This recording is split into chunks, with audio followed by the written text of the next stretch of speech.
अच्छा, ये एक वॉक थ्रू है आपके अकाउंटिंग का, जो ट्रांजैक्शन कहाँ से होते हुए अपने पाया तकमील तक पहुँचती है। पाया तकमील मतलब कहाँ तक फाइनल पहुँचती है एक ट्रांजैक्शन, वो है फाइनेंशियल रिपोर्ट की सूरत में समराइज होती है। तो ट्रांजैक्शन रिकॉर्ड होती है और कहाँ कहाँ से होते हुए फाइनेंशियल स्टेटमेंट्स तक पहुँचती है, ये पूरा अकाउंटिंग का वॉक थ्रू है। उस वॉक थ्रू में सबसे पहली चीज़, सबसे पहला स्टेज है ट्रांजैक्शन का बुक कीपिंग। ट्रांजैक्शन हो जाना मतलब बिजनेस एक्टिविटी हो गई। बिजनेस एक्टिविटी हो गई, उसको बुक कीप करना है, उसको बुक्स में रिकॉर्ड करना है। अकाउंटिंग तो एक बड़े फंक्शन का नाम है ना, इसमें से बुक कीपिंग एक स्टेप है, ठीक है। तो बुक कीपिंग जो आप करते हो किसी भी ट्रांजैक्शन की, वो क्या देख के करते हो? सोर्स डॉक्यूमेंट्स, जो आपके पास एविडेंसेस होते हैं ना, इनवॉइस, सेल्स इनवॉइसेस आपके पास मौजूद आए हैं अगर अपने सप्लायर से, तो आप उन सेल्स इनवॉइसेस से को देख के परचेजेस रिकॉर्ड करते हो। आपने बैंक में जो पैसा जमा करवाया उसकी डिपॉजिट स्लिप से आप बैंक डेबिट करते हो कि डिपॉजिट हुआ बैंक में पैसा, ठीक है। ये तमाम एविडेंसेस होता है। इसी तरह आपने माल सेल्स रिटर्न करवाया है, अगर सेल्स रिटर्न करने पे, ओ सॉरी, परचेज जो आपने माल किया हुआ था, परचेज जो माल किया था उसको रिटर्न करवाने पे आपको अगर आप गामा पीएलसी के लिए सपोज हो अकाउंटेंट हो, तो आपको अल्फा पीएलसी को आपने जब माल रिटर्न करवाया था, अल्फा पीएलसी ने आपको क्रेडिट नोट इशू किया होगा, मतलब उन्होंने अपने अकाउंट्स में आपका अकाउंट क्रेडिट कर दिया होगा, ठीक है। आप उनके लिए डेटर थे, उन्होंने कम कर दिया डेटर, लेकिन आपके पास वो क्रेडिट नोट आया, ठीक है ना। तो आप उसके जवाब में डेबिट नोट इशू कर दो कि क्या हमने भी आपका अकाउंट अपने पास क्रेडिट से डेबिट कर दिया, मतलब हमारे लिए अल्फा को एक लायबिलिटी थी क्रेडिट पे खड़ी हुई, उसको हमने डेबिट कर दिया उतने से जितने का माल वापस किया, ठीक है। तो ये सारे हमारे पास सोर्स डॉक्यूमेंट जो है उनके जरिए क्या कहते हैं, हम अपनी बुक कीपिंग करते हैं। क्लियर है? बिजली का बिल पे किया तो वो बिल होता है सामने हमारे, उसके जरिए हम इलेक्ट्रिसिटी या यूटिलिटी बिल एक्सपेंस जो भी बिल पे किया तो वो हमारे सामने होता है, वो डेबिट करते हैं। और उसके मतलब अगर कैश दे दिया तो कैश क्रेडिट करते हैं, या फिर अगर पेएबल है तो इलेक्ट्रिसिटी बिल पेएबल क्रेडिट करते हैं, ठीक है। तो बुक कीपिंग होती है सोर्स डॉक्यूमेंट्स के जरिए। बुक कीपिंग के बाद वो लेजर्स में जाती है, ठीक है। बुक कीपिंग के बाद सेकंड स्टेप क्या है? Posting, ledger posting. Ledger posting के बाद क्या है? ट्रायल बैलेंस, ठीक है। अच्छा, ट्रायल बैलेंस के बाद एक स्टेप और है, एक मिनट, सबसे पहले तो मैं करता हूँ ट्रायल बैलेंस के बाद आपको क्या पता है? Financial statements. फाइनेंशियल स्टेटमेंट्स में क्या आता है? Income statement, balance sheet, basically ये दो है। और भी तीन कंपोनेंट्स हैं लेकिन उसके ऊपर हमने अभी इतना काम कर नहीं रहे, एक दफा बता फिर भी दोबारा तो रिवाइज कराता रहता हूँ उसको मैं। Statement of changes in equity, मतलब ओनर की इक्विटी में क्या चेंजेस आ रहे हैं कंपनीज के अंदर, ये बिलखुसूस बनता है। कैश फ्लो स्टेटमेंट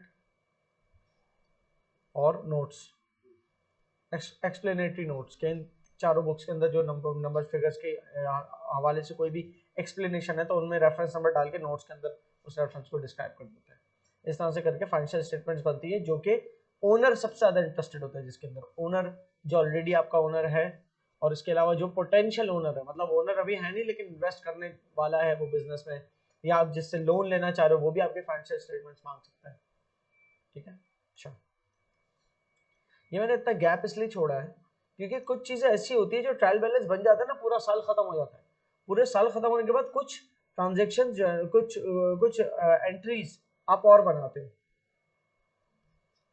कुछ एंट्रीज आप और बनाते हो, वो एंट्रीज के बाद फिर दोबारा से ट्रायल बैलेंस बनता है, उससे हम कहते हैं एडजस्टेड ट्रायल बैलेंस,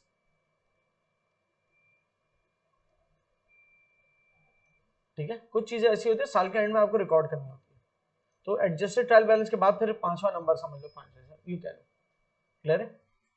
वो क्या होती है वो अभी आप इवेंचुअली समझ जाओगे। तो मतलब ट्रायल बैलेंस है, उसके बाद कुछ ट्रायल बैलेंस बनने के बाद कुछ चीजें ऐसी ट्रायल बैलेंस बन जाता है ना कंप्लीट हमारे पास, उसके ऊपर डिपेंडेंट होती है कुछ कैलकुलेशंस। जब वो कैलकुलेशंस करते हैं तो कुछ एंट्रीज रिकॉर्ड करनी पड़ती है, कुछ एंट्रीज जो रिकॉर्ड करते हैं तो इसका मतलब नए दोबारा से टी अकाउंट्स, कुछ नए टी अकाउंट्स भी बने, तो पुराने ट्रायल बैलेंस के अंदर वो नए टी अकाउंट्स को ऐड करके अपडेटेड ट्रायल बैलेंस बनाते हैं, जिसे हम कहते हैं एडजस्टेड ट्रायल बैलेंस, ठीक है। अच्छा जी, so continuing from here now, हमने बुक कीपिंग जो पहला स्टेप है, हमने तमाम ट्रांजेक्शन्स को, मैं TRX लिखता हूँ ट्रांजेक्शन्स के लिए, हमने तमाम ट्रांजेक्शन्स को के डुअल एस्पेक्ट्स को तो समझ लिया अब तक एक्सरसाइजेस करते करते, एक उसका डेबिट होता है, एक क्रेडिट एस्पेक्ट होता है, ठीक है। ये हमें समझना इसलिए जरूरी है कि हमें लेजर पोस्टिंग से लेकर आगे तक के तमाम इफेक्ट्स का पता हो। कोई भी बिजनेस ट्रांजैक्शन हो रही है तो उसका इफेक्ट कहां तक जा सकता है, डेबिट और क्रेडिट का। लेकिन आपकी तमाम ट्रांजैक्शंस इस फॉर्मेट में रिकॉर्ड नहीं होती। मिसाल के तौर पे अगर मैं कहता हूँ रेंट पे किया $5000, आप कैसे बनाते हो रेंट एक्सपेंस डेबिट और कैश क्रेडिट $5000, राइट, ऐसा ही ना। But it is not made like this. इसका इफेक्ट यही जाता है अकाउंटिंग के अंदर हमारी, लेकिन बनाई ऐसे नहीं जाती। ये वाली ट्रांजैक्शन रिकॉर्ड होगी, ये वाली ट्रांजैक्शन रिकॉर्ड होगी कैश बुक के अंदर, और कैश बुक का दिखने का तरीका, कैश बुक का फॉर्मेट ये नहीं है, कैश बुक का फॉर्मेट डिफरेंट है, वो भी देखोगे। इसी तरीके से मैंने अपने कस्टमर को माल सेल किया, तो उसका डुअल एस्पेक्ट आपके जहन में यही है। मेरा कस्टमर लेट सपोज है बीटा INC, ये कस्टमर है, ठीक है। उधार पे माल सेल किया उसको, तो आप बीटा INC डेबिट और लेट्स सपोज $800 का माल सेल किया, आप ये एंट्री बनाते हो। ये इसका डुअल एस्पेक्ट जरूर है कि बैक एंड पे ये एंट्री चल रही है, लेकिन इसको रिकॉर्ड आप ऐसे नहीं करोगे। इसको जो रिकॉर्ड कर रहे होते हैं हम, तो उसकी डे बुक ऐसे डेबिट क्रेडिट नजर नहीं आता उसमें। तो ये चीज हम पढ़ने जा रहे हैं। तो हमारी जो ट्रांजेक्शन आती है वो बुक्स ऑफ प्राइम एंट्रीज के अंदर रिकॉर्ड होती है। बुक्स ऑफ प्राइम एंट्री 6 अदद है, ठीक है। सबसे पहले इस वॉक थ्रू के अंदर यहां से यहां तक लेते हैं, 6 बुक्स ऑफ प्राइम एंट्रीज हैं। ओरिजिनल एंट्री से कहते हैं बुक्स ऑफ ओरिजिनल एंट्री, कि ओरिजिनल ट्रांजैक्शन जो है पहले एंटर कहाँ हो गई, उसके बाद जो एंटर हो गई ना, उसके बाद अकाउंटिंग में वहीं से होते होते आगे बढ़ेगी। क्लियर है। तो ट्रांजैक्शन कोई भी बिजनेस की एक्टिविटी कहलाती है जिसके सोर्स डॉक्यूमेंट से हमें पता चलता है वो किस तरह की ट्रांजैक्शन है। क्या वो किसी किस्म का माल की खरीदो फरोख्त की ट्रांजैक्शन है, क्या वो माल की खरीदो फरोख्त, बल्कि इससे पहले मुझे बताना चाहिए क्या वो किसी किस्म की कैश ट्रांजैक्शन है, या उसके डेबिट या क्रेडिट पे क्या कैश आ रहा है, किसी किस्म का कैश आ रहा है या जा रहा है। और जब मैं कैश बोलूं तो बैंक शामिल है, कैश एंड बैंक, ठीक है ना। अगर किसी भी ट्रांजैक्शन के डेबिट या क्रेडिट पे बैंक या कैश है तो वो रिकॉर्ड होनी हमारी कैश बुक के अंदर, ठीक है। किसी भी ट्रांजैक्शन के डेबिट या क्रेडिट में कैश होना है तो वो हमारी कैश बुक में रिकॉर्ड होगी। ये हमारी हो गई एक डे बुक। 4 डे बुक्स खट करके ऐसे एज इट इज याद हो जाएंगी। एक डे बुक है हमारी सेल्स डे बुक, एक डे बुक है परचेज डे बुक, फिर एक डे बुक है सेल्स की सेल्स रिटर्न डे बुक, और एक है परचेज रिटर्न डे बुक, ठीक है ना। तो purchase day book, sales day book, purchase return day book, sales return day book की 4 हो गई, कैश बुक 5वीं हो गई, और उसके बाद है जनरल जर्नल 6ठी, जो इन सब में रिकॉर्ड नहीं होती ना, वो जनरल जर्नल में जाती है, ठीक है। अब बाकी 4 के अंदर क्या रिकॉर्ड होती है, आपने कैश बुक का तो बता दिया उधर भाई। कैश बुक के अंदर वो जिसके डेबिट या क्रेडिट में कैश हो, तो जिसके डेबिट या क्रेडिट में कैश हो वो जनरल जर्नल में अंदर रिकॉर्ड नहीं होगी। क्लियर है। अच्छा जी, अगर माल की खरीद है, परचेज ऑफ गुड्स है, तो वो जाएगी परचेज डे बुक में। लेकिन कौन से परचेज, जो उधार पे की गई है, क्योंकि कैश परचेजेस तो कैश बुक में जानी है ना। कैश पे माल खरीदा, परचेज डेबिट कैश क्रेडिट वाला एस्पेक्ट है, तो जिसके एक एस्पेक्ट कैश है, डेबिट हो या क्रेडिट हो, वो कहां जानी, कैश बुक में। या चेक दे के माल खरीदा, परचेज डेबिट बैंक क्रेडिट, वो भी कैश बुक में जानी। क्लियर। लेकिन परचेजेस डेबिट अल्फा को क्रेडिट, ये कहां जाएगी, परचेजेस डे बुक। क्लियर। इसी तरीके से सेल्स क्रेडिट और बीटा PLC डेबिट, सेल्स क्रेडिट एक एस्पेक्ट ये होना था, और बीटा जो हमारा कस्टमर उसको माल बेचा है, बीटा INC जो भी था, ठीक है ना, $800 का जो माल बेचा, तो इस केस में क्या है, उधार पे सेल्स है, सेल्स डे बुक में जाएगी। तो उधार पे परचेजेस, परचेज डे बुक, उधार पे sales, sales day book. Clear है। इसी तरीके से माल हमने खरीदा हुआ माल वापस किया, रिटर्न आउटवर्ड, या इसको हम परचेज रिटर्न भी कहते हैं, तो कहां जाएगी, परचेज रिटर्न डे बुक। और माल हमें वापस आया तो सेल्स रिटर्न डे बुक। क्या हमने सेल्स की थी, क्रेडिट हुई था, सेल्स रिटर्न डेबिट हुआ था। लेकिन सेल्स रिटर्न डेबिट और बीटा पीएलसी क्रेडिट, ये जैसे जिसको मैंने माल बेचा था ना $800 का, उसने हमें $50 तक का माल वापस किया, तो सेल्स रिटर्न्स डेबिट और बीटा INC क्रेडिट $50। ये अब तक आप कर रहे थे इस तरह की एंट्री, लेकिन ये इसका डुअल एस्पेक्ट है। एंट्री आपने ऐसे नहीं बनानी, एंट्री क्या है, आपने सेल्स रिटर्न डे बुक में इसको लिख देना बस। और एक और बात, जब भी आपके आपके उसमें जितने भी आपके सवाल आएंगे ना, उसमें जो भी रिटर्न्स होंगी ना वो उधार वाली होंगी। अगर कैश रिटर्न होती कि माल वापस करके कैश लिया, तो वो तो कैश बुक पे होता था। यकीनन यहाँ पर कौन सा आने वाला है, उधार वाला माल। जो उधार पे खरीदा था माल, उसको वापस किया तो मेरा उधार कटा, या उधार पे बेचा था माल, हमें पैसे रिसीवेबल थे किसी से, और उसने हमें थोड़ा माल वापस किया $50 का, तो उससे जो हमें रिसीवेबल थे वो हमने कम कर दिए, डेटर कम कर दिया। क्लियर? तो ये हमारे सेल्स रिटर्न डे बुक या परचेज रिटर्न डे बुक में आता है। तो जी हमारी 6 डे बुक्स की बात करें तो हमारी 4 डे बुक्स जो है वो, 4 अदर डे बुक्स जो है हमारी, वो ताल्लुक रखती है स्टॉक ऑन क्रेडिट, माल उधार पे खरीदा या बेचा, या वापस आया वापस किया। ये 4 बुक्स कवर हो रही है इसमें। एक बुक किसकी है, कैश या बैंक, डेबिट या क्रेडिट का एस्पेक्ट हो, जिसका कैश या बैंक, किसी भी ट्रांजैक्शन में कैश या बैंक इन्वॉल्व है तो क्या है, कैश बुक के अंदर जाएगी। और जो बाकी बची वो ऑल एल्स। इसकी कोई मिसाल समझ में आती है, जनरल जर्नल में क्या आएगी, आखिरी डे बुक है हमारी जनरल जर्नल। कोई मिसाल समझ में आती है कि कौन सी ट्रांजैक्शन जनरल जर्नल में जानी है? क्रेडिट पे माल बेचा, तो ये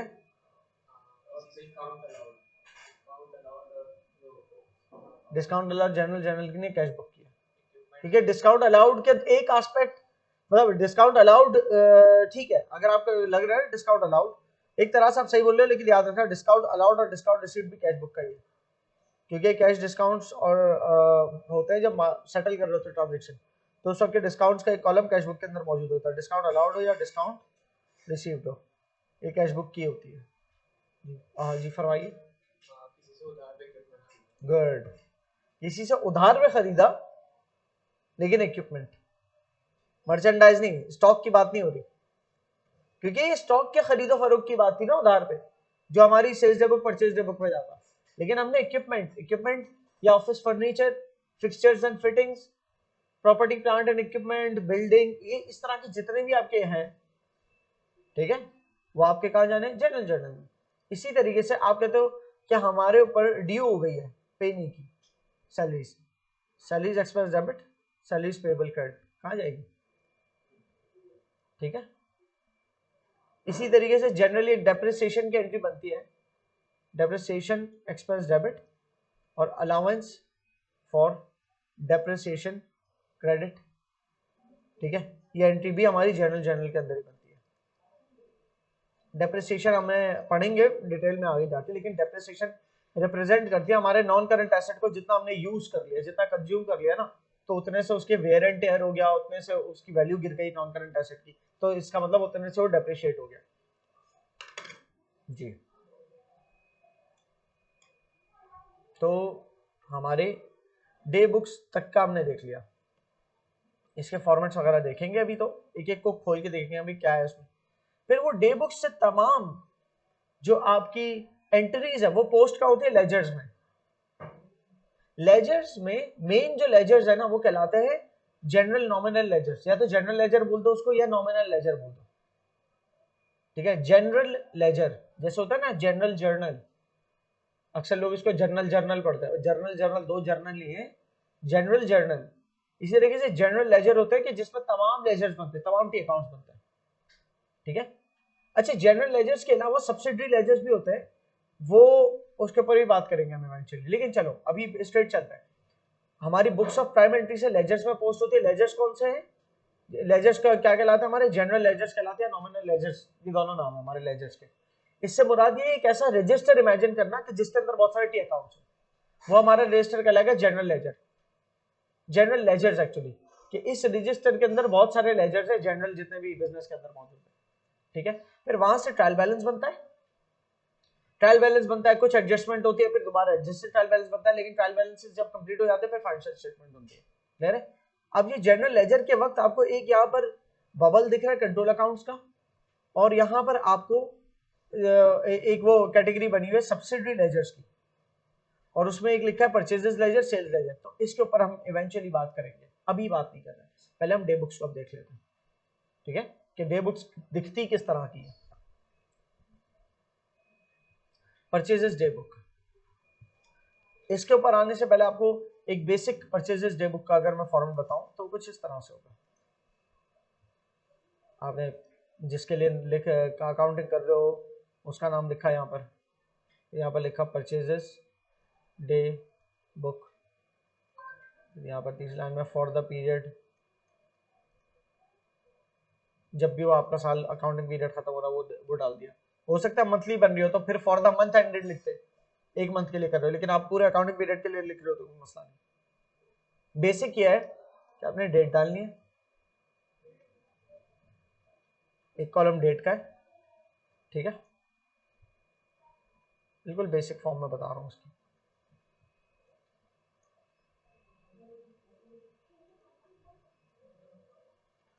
एक कॉलम अमाउंट का है, ठीक है, अमाउंट इन डॉलर्स हो सकती है या इन PKR हो सकती है, मैं डॉलर्स डाल रहा हूँ, ठीक है। यहाँ पर क्या आएगा, नेम ऑफ सप्लायर, क्या है, ये परचेज आप सप्लायर से करते हो ना, ये हेडिंग का नाम है नेम ऑफ सप्लायर, या सप्लायर भी लिख दो या लिख दो सप्लायर, तो लिस्ट में सप्लायर है। अब हमें मिसाल के तौर पे हमने अल्फा को से 5 फरवरी को, तो 5/2/2022 में 2022 में माल खरीदा है अल्फा को से $7,000 का। क्लियर, दैट्स इट, ये हो गई इसके एक एंट्री। इसके बैक एंड पे आपको डुअल एस्पेक्ट खुद ही समझ आना चाहिए क्या है। इसके बैक एंड पे डुअल एस्पेक्ट क्या है, परचेजेस डेबिट, अल्फा को क्रेडिट, कितना, $7,000। ये आपका जहन में होना चाहिए कि इसके बैकएंड पे ये चल रहा है। जब मैं ये एंट्री करूंगा ना रिकॉर्ड, तो अकाउंटिंग के अंदर वो इस तरह का इंपैक्ट क्रिएट करेगी। क्लियर,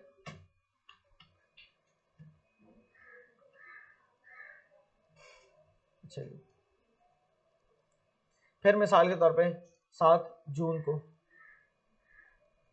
माल बेचा, माल खरीदा, एक्चुअली तो खरीद रहे ना, परचेज डे बुक में तो खरीदा ही होता है, ठीक है। हाउसिंग कॉर्प्स करके कोई ऑर्गेनाइजेशन है, ठीक है, $5,000 का, तो उसकी क्या बैकएंड एंट्री आपको समझ में आ रही है क्या बनी होगी, हाउसिंग। तो इसका मतलब परचेज डे बुक में जो भी सारी लिखे हुए हैं ना, आपको क्यों में लिखा तो एक ही दफा है, लेकिन डुअल एस्पेक्ट बन रहा है, क्योंकि जितने भी लिखे हैं उनका ऑब्वियस हमें क्या है, डेबिट क्या है, परचेजेस, परचेज डेबिट अल्फा को credit, purchase debit housing cost credit, purchase debit XYZ credit, purchase debit ABC credit, जो भी सप्लायर्स है, ठीक है। तो जब एक पूरी बुक है जिसका हमें पता है कि डेबिट्स के अंदर परचेजेस ही आना है, तो उसके 2 कॉलम बनाने का क्या फायदा, बार बार परचेज डेबिट और क्रेडिट करने का क्या फायदा। क्लियर है, उसका ऑब्वियस है कि परचेज डेबिट हो रहा है, सही है। हमें डेबिट क्रेडिट को अलग करके कहां लेके जाना होता है, लेजर्स में ना। तो जब लेजर्स में लेके जा रहे होंगे ना, तब इस हर एक एंट्री के अगेंस्ट अपने कंसिडर कर लेंगे कि परचेजेस है, ठीक है ना। इस हर एंट्री के बदले 2 से टूट जाएंगे, अब यूं समझ लो, ठीक है। एनीवेज, जब आपका अकाउंटिंग पीरियड एंड होता है ना, अगर आप पूरे मंथ के लिए कर रहे हो तो मंथ का एंड बोलते हो, लेकिन मैं तो कह रहा हूँ पूरे ईयर के लिए कर रहे हो, तो जितने भी पूरे साल की क्रेडिट परचेज हुए वो यहाँ टोटल होंगी। मिसाल के तौर पर पूरे साल की क्रेडिट परचेज हुई है $5 लाख, बहुत सारी ट्रांजेक्शन आई होंगी, बहुत सारी लाइनें, कितने सारे पेजेस तक आपने करते रहे होंगे पूरे साल का। ये $5 लाख पूरे साल की आपकी क्रेडिट परचेज थी। तो अब आप जब टी अकाउंट्स में जाओगे ना, जब लेजर्स में पोस्टिंग करोगे, तो परचेजेस के टीम में अलग अलग लेके नहीं जाओगे, बस परचेज के टीम में 5 लाख लिख दोगे डेबिट, ठीक है। और इसका क्रॉस रेफरेंस क्या होगा, क्रेडिटर्स, क्रेडिटर्स का नाम होगा, आप कहोगे ना उधर में एक अमाउंट लिखी है, तो किसका नाम लिखेंगे, एक ही टी अकाउंट होगा क्रेडिटर्स के नाम से, क्रेडिटर्स कंट्रोल अकाउंट होगा एक्चुअली उसका नाम, उस टी का नाम होता है creditors control account. Purchase debit और creditors control account credit $5 lakh. सही। अब कोई बोलेगी उधर में लेकिन किसी इंडिविजुअल बंदे का हिसाब चाहिए हो क्या? अल्फा से हमने पहले 7,000 का माल खरीदा, फिर अल्फा से बीच में जाके कोई 6,000 का माल खरीदा होगा, ठीक है ना। फिर परचेज रिटर्न डे बुक में लिखा होगा कि अल्फा को हमने वापस भी किया है, फिर कैश बुक में लिखा होगा कि अल्फा को हमने पेमेंट भी की है। तो अल्फा कैसे हमें चाहिए हिसाब कहाँ मिलेगा? तो वो आपको मिलेगा हिसाब सब्सिडी लेजर्स में, वो बाद में देखेंगे। तो अभी हम नॉमिनल लेजर्स की बात कर रहे हैं, और नॉमिनल लेजर में कंट्रोल अकाउंट को भी एक तरह से टच कर लिया। करते जाएंगे ना रिपीटेटिवली ये डिस्कशन, तो समझते चले जाओगे हर डे बुक के साथ। तो क्योंकि ये बातें बहुत दफा रिपीट होंगी है, तो मैं हर डे बुक में थोड़ा थोड़ा करके बार बार बताता रहूंगा। तो परचेज डे बुक को अब यहाँ पर आप देखोगे ना, तो आपको एक आध कॉलम ज्यादा, देखो एक दो कॉलम ज्यादा कम होने से कोई मसला नहीं है, ठीक है। मिसाल के तौर पे कभी ऐसा भी हो सकता है कि जो मैंने कॉलम बनाया उससे हटके हो, किसी कंपनी की वर्किंग कुछ इस तरह की हो सकती है, मैं एक्सेल पे करके दिखाना चाहूंगा। जैसे परचेज डे बुक है, तो किसी कंपनी की वर्किंग इस तरह की हो सकती है कि अमाउंट का कॉलम है ना, जैसे ऐसे ही अमाउंट का कॉलम 3 हिस्सों में बटा हुआ। कैसे? ऐसे कि ये अमाउंट है,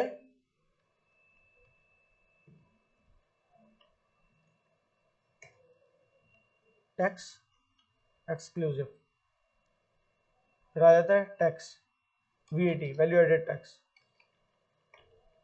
फिर आ जाता है अमाउंट टैक्स इंक्लूसिव,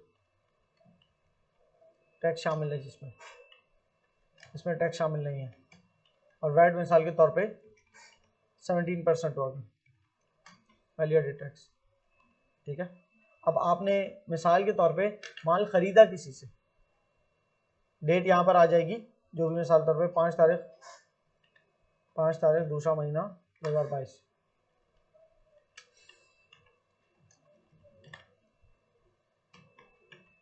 5 फरवरी 2022, ठीक है ना।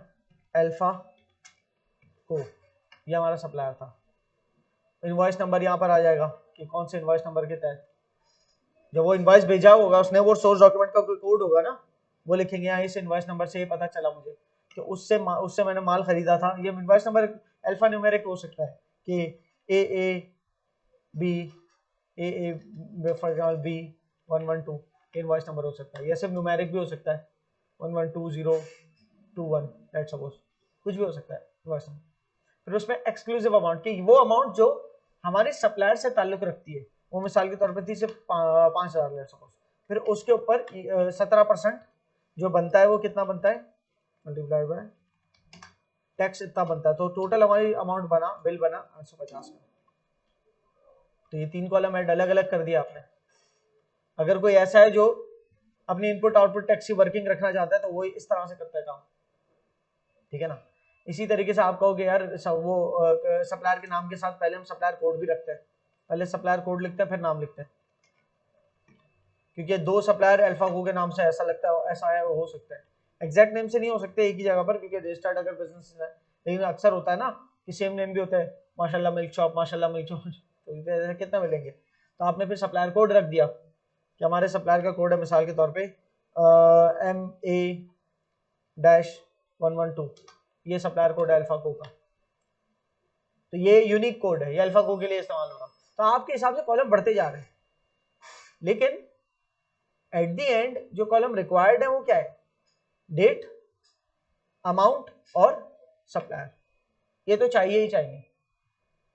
फिर इनवॉइस नंबर भी चाहिए हो सकता है, तो ये मैंने बिल्कुल सिंप्लीफाई किया है, कॉलम्स कम किए हैं, जो आपको समझाया मैंने एक कॉलम के साथ ही समझाया खाली, ठीक है। गोया कि मैंने इनवॉइस नंबर का अलग से कॉलम रख दिया फिर भी, ठीक है। अब क्या ट्रांजैक्शन हुई होगी 3 जनवरी को, ये क्या नाम है बुक का, purchase day book, date, name of supplier, invoice number, net purchases, clear है।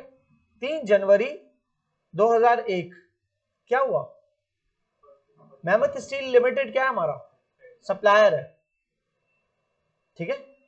इससे हमने 1 लाख, यहां पर वो नहीं डली हुई करेंसी, डॉलर समझ लो, $1 लाख का माल परचेज किया। और ये हमारे पास सोर्स डॉक्यूमेंट, कौन सा सोर्स डॉक्यूमेंट से सबूत है उसका, इस सोर्स डॉक्यूमेंट से, ठीक है। अच्छा, $1,00,000। इसकी अगर मैं पूछूं कि बताओ इसका डुअल एस्पेक्ट आपके ख्याल में क्या बनेगा, अकाउंटिंग में इसका इंपैक्ट क्या जाएगा? परचेजेस डेबिट और मैमथ स्टील लिमिटेड क्रेडिट, हमारा क्रेडिट। क्लियर क्लियर हो रही। इस तरीके से 17 अप्रैल को global defence initiatives and company से हमने जो है ना $5 मिलियन का माल परचेज किया उधार पे। ब्रदरहुड ऑफ नॉर्ड लिमिटेड, ठीक है, ये कि गेम के नाम, ये गेम के वो ऐसे सारे वो गेम की टीमों के नाम है। ब्रदरहुड ऑफ नॉर्ड लिमिटेड, इन सब ने $2,60,000 का माल परचेज किया। तो पेमेंट जो की होगी बेटा वो तो दूसरी बुक में देखो ना, परचेज बुक में सिर्फ ट्रेड परचेज का जिक्र होगा। क्लियर हो रही। तो इसकी फर्दर ट्रीटमेंट क्या होगी परचेज डे बुक के बाद? फर्दर ट्रीटमेंट का मतलब ये कंप्लीटिंग द डबल एंट्री, जब आपका अकाउंटिंग पीरियड एंड हो गया तब तक ये डे बुक इतनी सी नजर नहीं आएगी, तब तक ये डे बुक पता नहीं कितने पेजेस पे ओपनिंग होगी। अगर आप मैनुअली वर्क कर रहे हो तो पता नहीं ये पूरी परचेज डे बुक का शायद एक रजिस्टर होगा, वो 300-400 पेजेस शायद भर गए होंगे उसके, या कम से कम 200-250 पेज तो भर ही गए होंगे। तो अगर बड़ा थोड़ा बिजनेस है तो उसके बिल्कुल सबसे टेल एंड के ऊपर उसका जो टोटल है वो आपके पूरे अकाउंटिंग पीरियड की क्रेडिट परचेजेस कहलाएंगी, ठीक है। अब वो क्रेडिट परचेजेस की डबल एंट्री मुकम्मल कैसे होगी? डबल एंट्री का मतलब इसका डुअल एस्पेक्ट कैसे मुकम्मल हुआ है, तो एक नंबर लिखा हुआ है, वो लेजर्स में जाके मुकम्मल होगा। जरूरी है वो लेजर्स में जाके कैसे मुकम्मल होगा? अब for example purchase day book से हमारे पास एक टी अकाउंट हम बना रहा हूँ, यहाँ पर बना रहा हूँ, जिसका नाम है परचेजेस। ये टी अकाउंट कौन से लेजर्स में मिलेगा हमें? नॉमिनल लेजर्स, जनरल लेजर्स भी कहलाता है, ठीक है ना। और यहां पर उसके अलावा बहुत सारे और टी अकाउंट भी बना रहा हूं।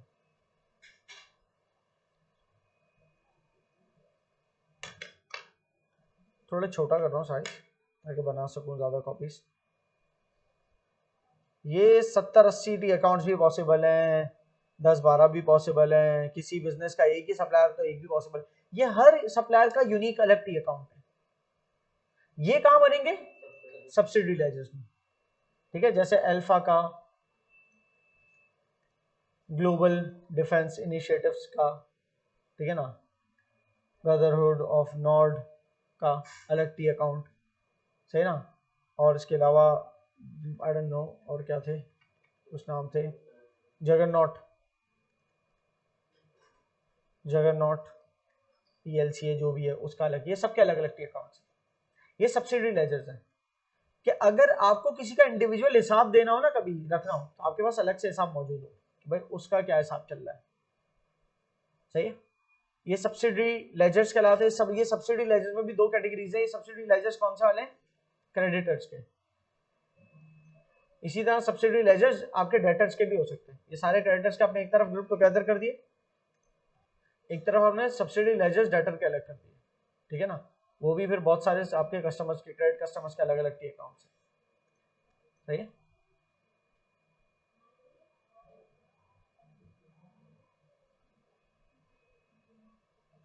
वो बहुत सारे हो सकते हैं, मैंने दो लिखे हैं खाली मिसाल के तौर पर।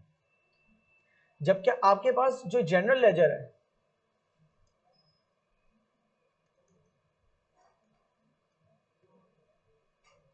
दूसरा नाम क्या है? Nominal ledgers. जनरल लेजर्स का रजिस्टर है, उसमें कौन कौन से लेजर्स हैं? परचेजेस का एक टी अकाउंट आ गया, तमाम जितने भी बिजनेस के अंदर टी अकाउंट्स है ना उसके अंदर आते हैं, लेकिन इंडिविजुअल नहीं सारे। जैसे जनरली, जैसे for example creditors control account के नाम से, ये तमाम क्रेडिटर्स का मर्ज्ड टी अकाउंट है, ठीक है ना। इसी तरीके से परचेज रिटर्न के नाम से टी आ गया, कैश के नाम से टी आ गया, बैंक के नाम से टी आ गया, डिस्काउंट अलाउड के नाम से टी आ गया, डिस्काउंट रिसीव्ड के नाम से टी आ गया, ओनर्स कैपिटल के नाम से। क्लियर है? वो सारे इसमें आते हैं जो आप यूजुअली बनाते हो टी अकाउंट्स, उनकी बात हो रही है, ठीक है। अब आपका जब अकाउंटिंग पीरियड एंड होता है तो पूरे साल की, अगर हम इसके देखें तो पूरे साल की $5.5 मिलियन की, $5.5 मिलियन की आपकी पूरे साल की क्रेडिट परचेज हुई। तो आप साल का अकाउंटिंग पीरियड फॉर एग्जांपल खत्म हो रहा है 25 नवंबर, 31 दिसंबर को खत्म हो रहा है सपोज, ठीक है ना। तो पहली तारीख को तो कुछ भी नहीं है, डायरेक्ट 31 तारीख को ही है। 31 दिसंबर को 5500 लिख रहा हूँ, 3 जीरो कॉमन ले रहा हूँ, ठीक है ना, 3 जीरोज में कॉमन रख रहा हूँ, ठीक है ना। 5500 purchases debit, creditors control account credit, ठीक है ना। और क्रेडिटर्स कंट्रोल अकाउंट क्रेडिट 5500 से, और क्या इसका क्रॉस रेफरेंस है, परचेजेस, ठीक है। हो गई आपकी डबल एंट्री पूरी, एक ही फिगर से दो निकला है। तो ये आपकी डबल एंट्री के लिए आपकी जनरल लेजर के अंदर ही दोनों एस्पेक्ट्स लग गए। हाँ, ये हो सकता है कि आप चाहोगे इसके अलावा भाई अगर मुझे अलग से किसी एक सप्लायर के हवाले से भी रखना हो अकाउंट, हाँ वो भी रखोगे आप सब्सिडी लेजर्स के लिए। वो एक सप्लायर आपका क्रेडिटर्स में मौजूद हो गया, सही है ना। लेट्स सपोज जगरनॉट पीएलसी है, जगरनॉट के नाम से, इस वाले को देखता हूँ, ब्रॉड डाउन पेबल कुछ भी नहीं था, ठीक है ना। पहले से अगर बिजनेस इस साल शुरू हुआ तो ब्रॉड डाउन तो लिखना भी नहीं चाहिए। इस साल इससे मैंने माल खरीदा, कितने का, 140,000 का, 140 लिख रहा हूं, जगरनॉट। कौन सी तारीख को खरीदा, 8 फरवरी, ठीक है। तो जिस दिन ये एंट्री यहां हुई ना, उसी दिन सब्सिडी लेजर में यहां पोस्ट हो जाएगी, लगे हाथ, क्योंकि सब्सिडी लेजर अलग लेजर्स है, वो अलग रजिस्टर है। तुम यूं समझो कि हर डे बुक्स का एक आपके पास, लेट्स सपोज एक कार्टन है, कार्टन या एक रैक है पूरा, उसके अंदर परचेज डे बुक का अलग रजिस्टर है, सेल्स डे बुक का अलग, सेल्स रिटर्न डे बुक का अलग, परचेज रिटर्न डे बुक का अलग, जर्नल का अलग है, और कैश बुक का अलग रजिस्टर है। 6 तो डे बुक्स के रजिस्टर हो गए। अब लेजर्स पे आ जाओ, तो लेजर्स में एक जनरल लेजर्स का रजिस्टर है, और एक सब्सिडी लेजर्स क्रेडिटर्स का रजिस्टर है, और एक सब्सिडी लेजर्स जो हमारे डेटर्स हैं उनका रजिस्टर है। तो इस सब्सिडी लेजर्स के अंदर हर क्रेडिटर और हर डेटर का अलग अलग टी अकाउंट बनेगा। ये क्यों बनेगा, ये इसलिए बनेगा कि किसी पॉइंट ऑफ टाइम पे हमें सिर्फ एक बंदे का निकालना था, तो हमें जनरल लेजर से थोड़ी मिलेगा, जनरल में तो सबके जनरली टोटल्ड है, किसी एक अकेले का थोड़ी है। हम ये थोड़ी करेंगे बार बार कैलकुलेटर लेके जाना, एक एक को गिनेंगे, जगरनॉट से इस तारीख को लिया, फिर नीचे देखते गए, फिर जगरनॉट आया, उसका अमाउंट फिर टोटल प्लस किया, फिर नीचे देखते गए, ऐसे थोड़ी कर रहे होंगे। लगे हाथ जब यहां पर हमने लिखा तो सब्सिडी लेजर में वो एक 40 का पोस्ट हो जाएगा, क्लियर है। इसी तरीके से कल को ऐसा हो सकता है कि परचेज रिटर्न डे बुक के अंदर जगरनॉट पीएलसी को हमने माल वापस भी किया, तो जगरनॉट पीएलसी को कितने का माल वापस किया, 15,500 का, 15.5 लिख देता हूँ, 3 जीरो तो कॉमन लेना है ना, 15.5 का माल वापस भी किया, तो जगरनॉट पीएलसी कम भी होगा 15,500 से, ये परचेज रिटर्न डे बुक का रजिस्टर से निकाले, ठीक है। तो फिर हम मुझे नेट किसी भी पॉइंट ऑफ टाइम पे बताओगे कि यार अभी इसको हमें इतने देना, तो जब भी किसी सप्लायर को हमें क्या पेमेंट करनी है, हम एनी टाइम अपने सब्सिडी लेजर से देख के उसमें उसका सब कुछ लिखा होगा। जब जगरनॉट को पैसे दे रहे होंगे तो कैश बुक से जगरनॉट के सब्सिडी लेजर में भी आ रहा होगा अमाउंट, लेकिन जो एनुअल वर्किंग है पूरे साल की, पूरे साल के एंड की जो पोस्टिंग है सारी, वो जनरली पूरे साल टोटल हमारा, मिसाल के तौर पे क्रेडिट कस्टमर से कितना कैश आया, टोटल पूरे साल क्रेडिट कस्टमर से कितना कैश आया, वो हमारी जनरल में लिखा होगा। लेकिन अलग अलग क्रेडिट कस्टमर से किस क्रेडिट कस्टमर से कितना है वो हमारे सब्सिडी लेजर्स में लिखा होगा, क्लियर। या क्रेडिट सप्लायर जो हमें उसको बॉन्ड को हमने कितना दिया वो इसमें लिखा होगा सब्सिडी लेजर में, कि बॉन्ड के साथ मेरा क्या हिसाब चल रहा है। लेकिन टोटल हमारे क्रेडिट सप्लायर्स के साथ क्या चल रहा है वो यहाँ पर होगा क्रेडिटर्स कंट्रोल अकाउंट में। क्लियर हो रही है थोड़ी बहुत। अभी एक सवाल पूछा कि अगर हम किसी से कैश पे माल खरीदते हैं, ठीक है, तो हम उसको सब्सिडरी लेजर, कौन से सब्सिडरी लेजर में डालें। पहली बात तो आप कैश पे माल खरीद रहे हो, उसका डुअल एस्पेक्ट सोचो, परचेजेस डेबिट कैश क्रेडिट, इसमें किसी सप्लायर का जिक्र ही नहीं है। जिसमें किसी सप्लायर का जिक्र ही नहीं है तो वो तो वैसे कैश बुक में जानी थी, तो कैश बुक में जाने वाली एंट्री सब्सिडरी लेजर में आ सकती है अगर उसमें किसी सप्लायर का जिक्र हो। लेकिन फॉर एग्जांपल हमारे किसी क्रेडिट सप्लायर को हमने पैसे दिए, वो भी कैश बुक में आएगा, तो वो जो सप्लायर का अकाउंट हमारा कम हो गया ना, हमें किसी को पेबल था, वो पेबल का पे कर दिया, तो उस क्रेडिटर का अकाउंट कम हो गया, तो उस बंदे का सब्सिडी लेजर्स के अंदर जो इंडिविजुअल अकाउंट होगा ना, वो उसको हम इंपैक्ट करेंगे। लेकिन वो उस सूरत में कि जब किसी से उधार पे माल लिया था तब हमने उसके सब्सिडी लेजर बनाया, फिर उसको कुछ माल रिटर्न किया तो उसके सब्सिडी लेजर में से वो कुछ कम किया, फिर उसको पेमेंट कर दी तो उसके सेपरेट लेजर में वो भी अपडेट की कि हमने इसको पेमेंट कर दी, ठीक है। लेकिन किसी ऐसी सूरत के माल कैश पे खरीदा है, सप्लायर का जिक्र ही नहीं है यहाँ, तो सब्सिडरी लेजर तक कहानी नहीं पहुंचनी। सब्सिडरी लेजर तक कहानी तब पहुंचनी है वो ट्रांजेक्शन्स की कि उधार पे माल खरीदा हो तो जिस बिजनेस से खरीदा उसका एक अलग से सब्सिडरी लेजर बनाना है, या उधार पे माल बेचा हो तो जिस कस्टमर को हमने बेचा है तो उसका उस वाले सब्सिडी लेजर जो कस्टमर्स के हवाले से है, डेटर्स के हवाले से हमारा, उसके अंदर उसका टी अकाउंट बनेगा। लेकिन उमूमी जो सेल्स और परचेजेस है आमतौर पे जो खरीदो फरोख्त कर रहे हैं हम, तो वो तो सारे हमारे जनरल लेजर्स के अंदर जाती है, ठीक है। अभी सुन के शायद वर्बली इतना ज्यादा क्लियर नहीं भी होगा, तो वर्किंग करते करते जो है ना आप लोग के समझ में आ जाएगी जो मैं बात कर रहा हूं।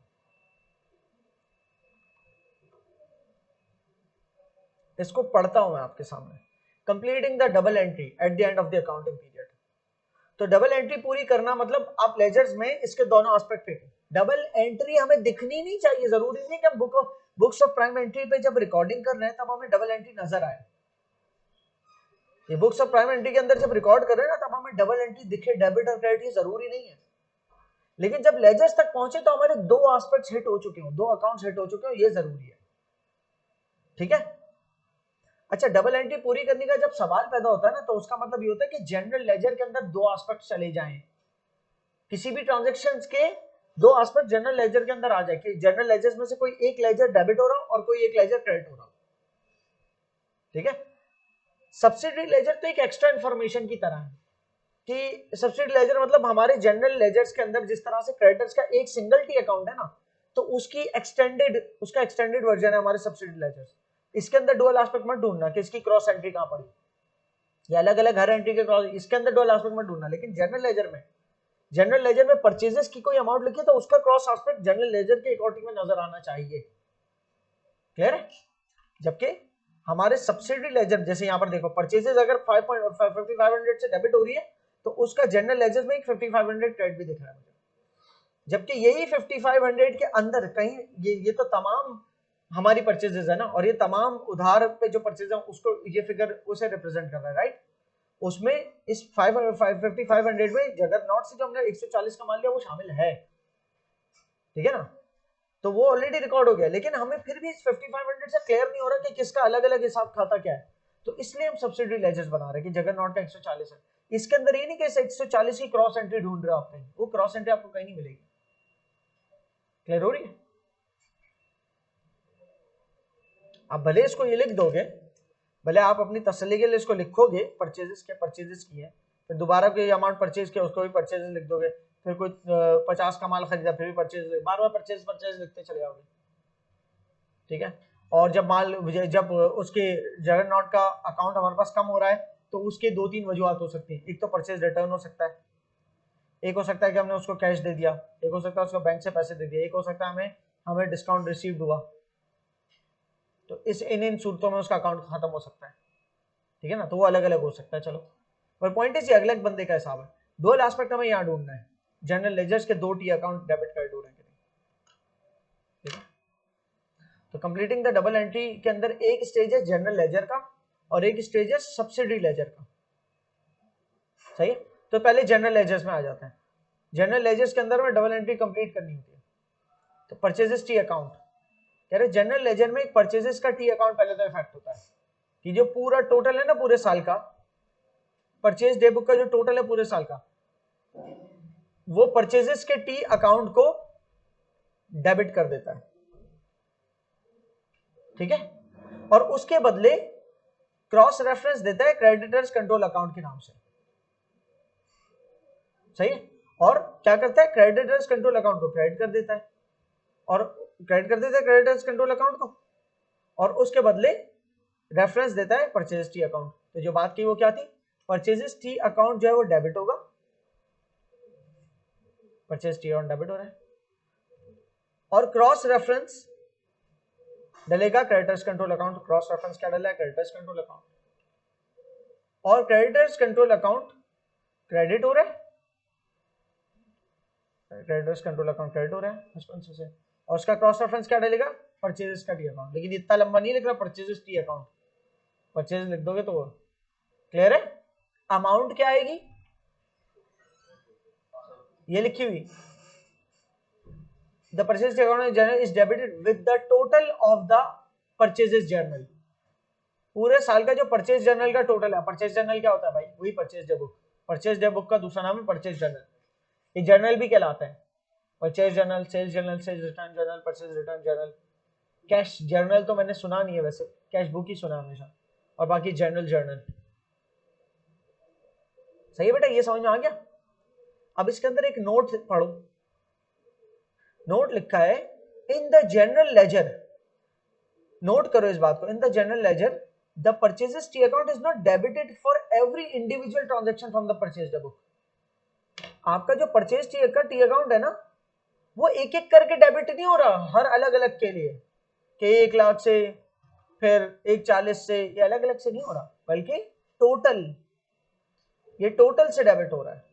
ठीक है, so the in the general ledger the purchase T account is not debited for every individual transaction from the purchase day book, rather it is debited with the total of the purchase day book। Clear हो रही है ये बात, clear है? Total से हो रहा है डेबिट इंस्टेड ऑफ इंडिविजुअल। तो अब इंडिविजुअल का क्या करें? इंडिविजुअल का अगर आपको शौक ही है तो फिर उसके लिए सब्सिडी लेजर्स है। जाहिर है कभी एक अलग अलग भी तो हिसाब चाहिए होगा ना, कि एक कभी, ये तो छोटी सी लिस्ट है, अगर बहुत लंबी लिस्ट होती, ठीक है ना, उसमें कितनी दफा रिपीटेशन हो रहा होता, जब भी आप करेंगे तो पता चलेगा। कभी यहाँ आ रहा है सप्लायर, कभी फिर थोड़ा आगे जाके दोबारा वही सप्लायर आ रहा है, कभी दोबारा उस सप्लायर से परचेज हो रही है, कितनी दफा सप्लायर से परचेज हो रही है ना। तो अगर उस सप्लायर का एक अलग से टी अकाउंट होगा, तो जब जब उस सप्लायर से परचेज हो रही है उसका अलग टी अकाउंट में पोस्ट हो जाएगी, ताकि उसका एक अलग से खाता हो। क्लियर है? बहरहाल तो सब्सिडी लेजर भी सुन लो क्या है। इन द परचेजेस लेजर्स, अरे यार ये नाम अभी से देना शुरू कर दिया इसने। सब्सिडी लेजर के नाम पहले जर्नल्स ने बताया। सब्सिडी लेजर को आप क्रेडिटर्स लेजर, सब्सिडी लेजर के दो तरह के होते हैं, एक होता है क्रेडिटर्स का, क्रेडिटर्स सब्सिडी लेजर्स, इसका ये नाम थोड़ा कम कॉमन है, ज्यादा कॉमन नाम इसका है purchases ledger. Purchases ledgers, purchases ledgers ये एक सब्सिडी लेजर है, सब्सिडी लेजर का रजिस्टर है। दो तरह के रजिस्टर है ना, परचेज लेजर्स है और सेल्स लेजर। तो अभी मैं ये मिटा रहा हूं जरा, ठीक है। आपके इस लेजर का नाम, इस लेजर्स, ये परचेज लेजर्स के अंदर तमाम कौन से टी अकाउंट्स आएंगे? हाँ एग्जैक्टली, हमारे तमाम क्रेडिट सप्लायर्स के इंडिविजुअल टी अकाउंट्स आएंगे।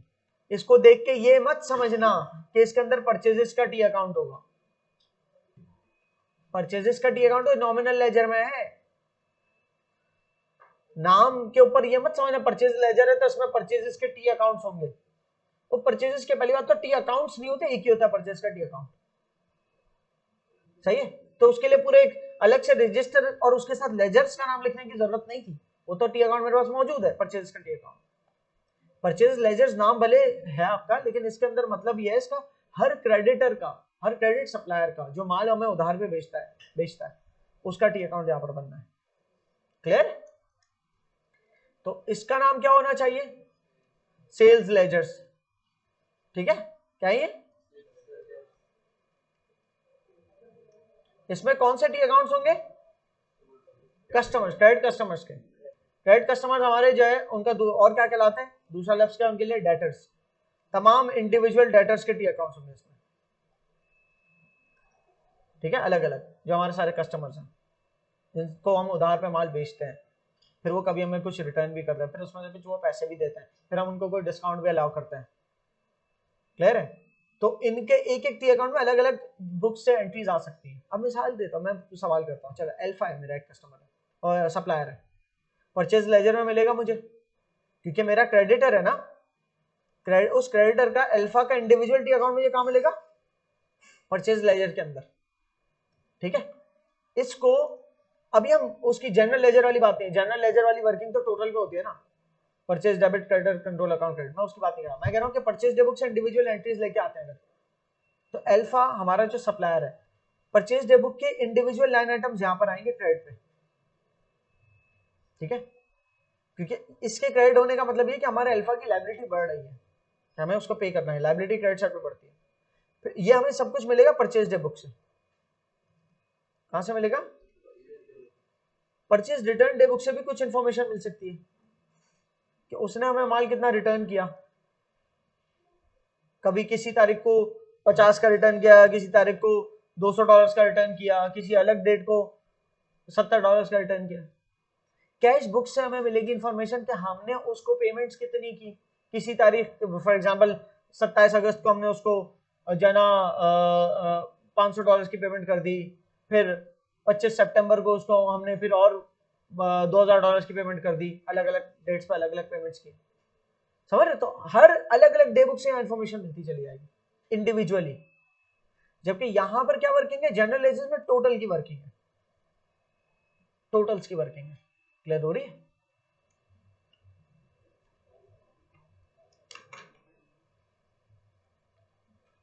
So, subsidiary ledger के step क्या? In the purchases ledgers, individual entries from the purchase day books are posted into their unique accounts. इस जुमले को एब्जॉर्ब करने की कोशिश करो। परचेजेस लेजर्स क्या होते हैं हमारे? जो सब्सिडी लेजर्स के अंदर जो हमारे क्रेडिटर्स के लेजर्स होते हैं ना, वो कहलाते हैं हमारे परचेज लेजर्स, इंडिविजुअल परचेज, हर इंडिविजुअल टी अकाउंट। तो कह रहे परचेजेस लेजर्स के अंदर हम इंडिविजुअल एंट्रीज उठाते हैं एक एक, जैसे जगरनॉट का की एक ये एंट्री उठाई और जगरनॉट के टी अकाउंट में फेंक दी, ठीक है ना। परचेज डे बुक से एक एक इंडिविजुअल एंट्री उठाते हैं और उनके जो यूनिक टी अकाउंट्स बने होते हैं ना, उसके अंदर पोस्ट करते हैं। वो टी अकाउंट्स कहां बने होते हैं? हाँ, उन सब्सिडी लेजर्स का नाम क्या है? Purchase ledgers. क्रेडिटर्स का टी परचेज लेजर में मिलेगा, ठीक है ना। Respective creditors T accounts are individually credited, मतलब यही मैं कह रहा हूँ, क्रेडिटर्स के टी अकाउंट में डालते था, लेकिन कौन सी साइड पे डालते? क्रेडिट साइड पे। परचेजेस लेजर्स के अंदर मतलब उधारी है कस्टमर जो है, तो उनको हम क्रेडिट करते हैं for each credit purchase entry in the purchase journal.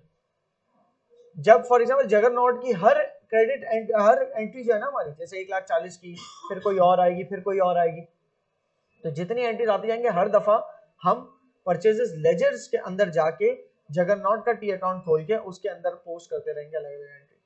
Clear है? ये हो गया परचेज डे बुक से हमारा काम, ये परचेज डे बुक के लिए थी सारी इंफॉर्मेशन, ठीक है। अब एग्जैक्टली ऐसी इंफॉर्मेशन हम मजीद 3 दफा दोहराएंगे, परचेज रिटर्न डे बुक के लिए, सेल्स डे बुक के लिए, सेल्स रिटर्न डे बुक के लिए, क्योंकि ये चारों बुक्स मिलती जुलती हैं, ठीक है। तो लेकिन अब थोड़ा फास्टर करूंगा ताकि रिवीजन होता चली जाए मेरी कई हुई बात का।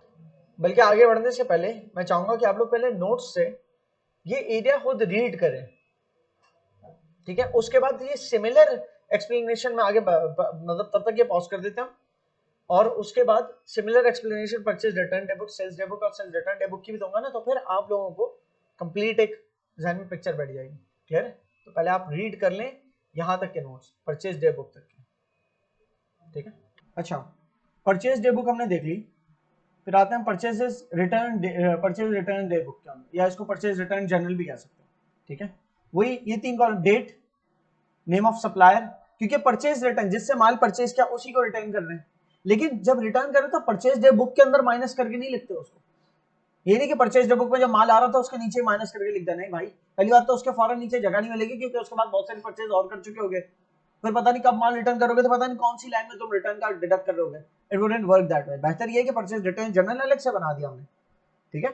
तो परचेज रिटर्न जर्नल है ये, उसमें नेम ऑफ सप्लायर कि जिसको माल हम वापस करेंगे खरीदा हुआ, और उसका अगर कोई डेबिट नोट नंबर है, ठीक है ना, जो कि हम माल वापस करते हुए डेबिट नोट हम इशू कर रहे हैं अपने पास से, या उसकी तरफ से क्रेडिट नोट आ रहा है हमारे पास से कि हमने उसको माल वापस दिया और उसने डिनोट किया कि ठीक है आपका माल हमने एक्सेप्ट कर लिया, ये लीजिए क्रेडिट नोट, हमने आपका अकाउंट अपने पास क्रेडिट कर दिया। अगर उसने हमारा अकाउंट अपने पास क्रेडिट कर दिया तो उसका अकाउंट हम अपने पास डेबिट भी कर देंगे, तो डेबिट नोट नंबर लिखें या उसका क्रेडिट नोट नंबर को ही हम अपना डेबिट नोट नंबर बना दें, व्हाटएवर। ये कॉलम है आपके उस सोर्स डॉक्यूमेंट का जिसकी वजह से बनेगी ये, जिसकी वजह से हम ट्रांजेक्शन रिकॉर्ड करते हैं। बहरहाल मेन कॉलम है डेट, नेम ऑफ सप्लायर और अमाउंट ऑफ रिटर्न इनवर्ड्स, तो $30,000, $20,000, 7,500 सही। अब मैं इसके यहां पर एक बात बता दूं, आपकी परचेजेस लेजर के अंदर क्या बनते हैं? इंडिविजुअल टी अकाउंट्स, आपके जो क्रेडिटर्स हैं जिनको आपने मतलब कौन से क्रेडिट, सप्लायर्स, तमाम क्रेडिटर्स नहीं। पता चला आपके जो है ना आपने एम्प्लॉयज की सैलरीज नहीं दी हुई, वो भी आप कह रहे हो हमारे क्रेडिटर है क्योंकि हम उधारी है, क्योंकि उनकी हमने सैलरी पे नहीं की। भाई वो एक अलग किस्म का क्रेडिटर है। मैं ट्रेड क्रेडिटर्स की बात कर रहा हूँ, जो आपके सप्लायर्स होते हैं जिनसे उधार में माल खरीदते हो। तो जिनसे माल उधार में बेचने वाला माल खरीदते हो वो हमारे ट्रेड क्रेडिटर्स कहलाते हैं। और ट्रेड क्रेडिटर्स के इंडिविजुअल टी अकाउंट्स आपको परचेज लेजर्स में मिलेंगे। तो परचेज लेजर क्या है? ये दो हमारे दो सब्सिडियरी लेजर्स थे ना, एक परचेज लेजर्स और एक सेल्स लेजर। तो परचेज लेजर एक सब्सिडियरी लेजर्स का सेट है, इसी तरह सेल्स लेजर है। सेल्स लेजर्स के अंदर भी बहुत सारे टी अकाउंट्स होंगे, ये भी सब्सिडियरी लेजर है। लेजर्स का सब्सिडियरी लेजर है कि एक्स्ट्रा समझ लो डिटेल्स। वैसे हमारे पास जो मेनली तमाम जो टी अकाउंट्स आते हैं वो किन लेजर्स में आते हैं? नॉमिनल लेजर बोलो या जनरल लेजर बोलो। जनरल लेजर नाम दो या नॉमिनल, में अब जनरल लेजर ही यूज करूंगा, ठीक है ना। जनरल लेजर्स एक नहीं होता, बहुत सारे टी होते हैं ना जनरल लेजर्स। तो जनरल लेजर्स के अंदर आपको यकीनन परचेजेस का टी दिखेगा। आपका परचेजेस के टी अकाउंट के अलावा यहाँ पर आपको परचेज रिटर्न का टी भी यही मिलेगा, क्रेडिटर्स कंट्रोल अकाउंट भी आपको यही मिलेगा, ठीक है ना। परचेजेस, रिटर्न्स, या इसको रिटर्न आउटवर्ड्स कह दो। रिटर्न आउटवर्ड्स भी कह सकते हैं, परचेज रिटर्न भी कह सकते हैं। यहाँ पर ये मैं सही कर दूंगा, यहाँ पर नोट्स के अंदर परचेज रिटर्न डे बुक के अंदर कॉलम का नेम लिखा है नेट रिटर्न इनवर्ड्स। ये एक्चुअली नेट रिटर्न इनवर्ड्स नहीं है, ये नेट रिटर्न आउटवर्ड्स। और बेहतर ये इस कॉलम का नाम अमाउंट लिख दो ना, क्योंकि आप पता तो है परचेज रिटर्न डे बुक है, तो आप रिटर्न आउटवर्ड्स कर दो उसके। सो परचेज रिटर्न, परचेज का टी, परचेज रिटर्न का टी। इसके अलावा और क्या बहुत सारे टी अकाउंट्स होते हैं कैपिटल। अभी जो रिक्वायर्ड है मैं खाली वो बना रहा हूँ। अभी जैसे एक कौन सा टी और मजीद रिक्वायर्ड है यहाँ पर? सेल्स की तो अभी बात नहीं कर रहे हम, कैश की बात नहीं कर रहे हैं। Creditors control account. अच्छा, क्रेडिटर्स कंट्रोल अकाउंट का एक और नाम है, समझ जाओगे तुम, purchases laser control account. Purchase laser control account मतलब तमाम परचेज लेजर के जितने भी अकाउंट्स होंगे समझ लो इसका ये समराइज्ड वर्जन है, या आप समझ लो परचेज लेजर के अंदर जितने भी अकाउंट्स है वो इसका खुला हुआ वर्जन है। बट अगेन ये कहां से अपनी सोर्स ऑफ इंफॉर्मेशन उठाता है? यहाँ नहीं, यहाँ आएगा इसका क्रेडिटर है। ये कहां से अपनी सोर्स ऑफ इंफॉर्मेशन उठाता है? परचेज डे बुक के टोटल से। और कहां से उठाता है? परचेज रिटर्न डे बुक के टोटल से। और कैश बुक के अंदर से उठाता है कि हमने कितना अपने सप्लायर्स को पेमेंट्स दे दी, और कैश बुक के अंदर से उठाता है हमने कितना सप्लायर्स को मतलब पेमेंट्स देने के अलावा हमें सप्लायर से डिस्काउंट कितना मिला। तो वो सारी चीजें हमारे क्रेडिटर को कम करेगी। उधार यहाँ पर स्टार्ट होगा। फॉर एग्जाम्पल हमने अपने सप्लायर से टोटल पूरे साल में टोटल हमारे क्रेडिट सप्लायर से हमने टोटल जो माल खरीदा है उधार का, वो खरीदा है मिसाल के तौर पे $50,000 का। फिर हमने अपने उन उधार के सप्लायर्स को जो टोटल माल रिटर्न किया है वो $500 का पूरे साल, ठीक है ना। तो ये जो है ये परचेज डे बुक का टोटल है, जबकि ये जो है ये परचेज रिटर्न्स डे बुक का टोटल है, सही ना। तो सोर्स इसकी वहां से और वहां से, क्लियर। इसी तरीके से और डिस्काउंट रिसीव हमें हुआ सप्लायर्स से, जब उनको टाइमली पेमेंट की तो उन्होंने हमें कैश डिस्काउंट्स दिए। तो पूरे साल तकरीबन हमें डिस्काउंट जो है ना वो मिसाल के तौर पे $10,000 तक का डिस्काउंट्स मिले, ठीक है। और उसके अलावा हमने जो है ना सप्लायर्स को बैंक अकाउंट से पेमेंट्स किए पूरे साल तकरीबन $20,000 तक की साल तौर पे, ठीक है। और इसके अलावा हमने कैश में भी पेमेंट्स किया अपने सप्लायर्स को $5,000 तक की। तो कितना हो गया? 35,500। तो 35,500 माइनस करेंगे तो 14,500 बचेगा बैलेंस सीडी, ठीक है। तो इस तरह से 50,000 और 50,000 हो गया, ठीक है। अब आप ये कंफ्यूजन में आ सकते हो कि क्रॉस रेफरेंस में पीडीबी परचेज डे बुक डालें क्या? आप ब्रैकेट में परचेज डे बुक, तो ये तो सिर्फ सोर्स ऑफ इंफॉर्मेशन है, वरना इसका जो आपको क्रॉस एंट्री वो यहाँ मिलेगी। ये परचेजेस की एंट्री है ना इसकी क्रॉस, कि टोटल पूरे साल के परचेजेस कितनी हो? $50,000 की, सही ना। जिसके अगेंस्ट क्या हमारा क्रेडिटर्स लिख दो, क्योंकि एक नहीं है ना सप्लायर, बहुत सारे हैं, या क्रेडिटर्स कंट्रोल अकाउंट लिख दो इसको, ठीक है ना। यही क्रॉस रेफरेंस, या परचेज लेजर कंट्रोल अकाउंट अगर हमने लिखा तो purchase laser control account cross. Clear है? ये टोटल पे काम करता है मेरा जनरल लेजर के अंदर टी अकाउंट।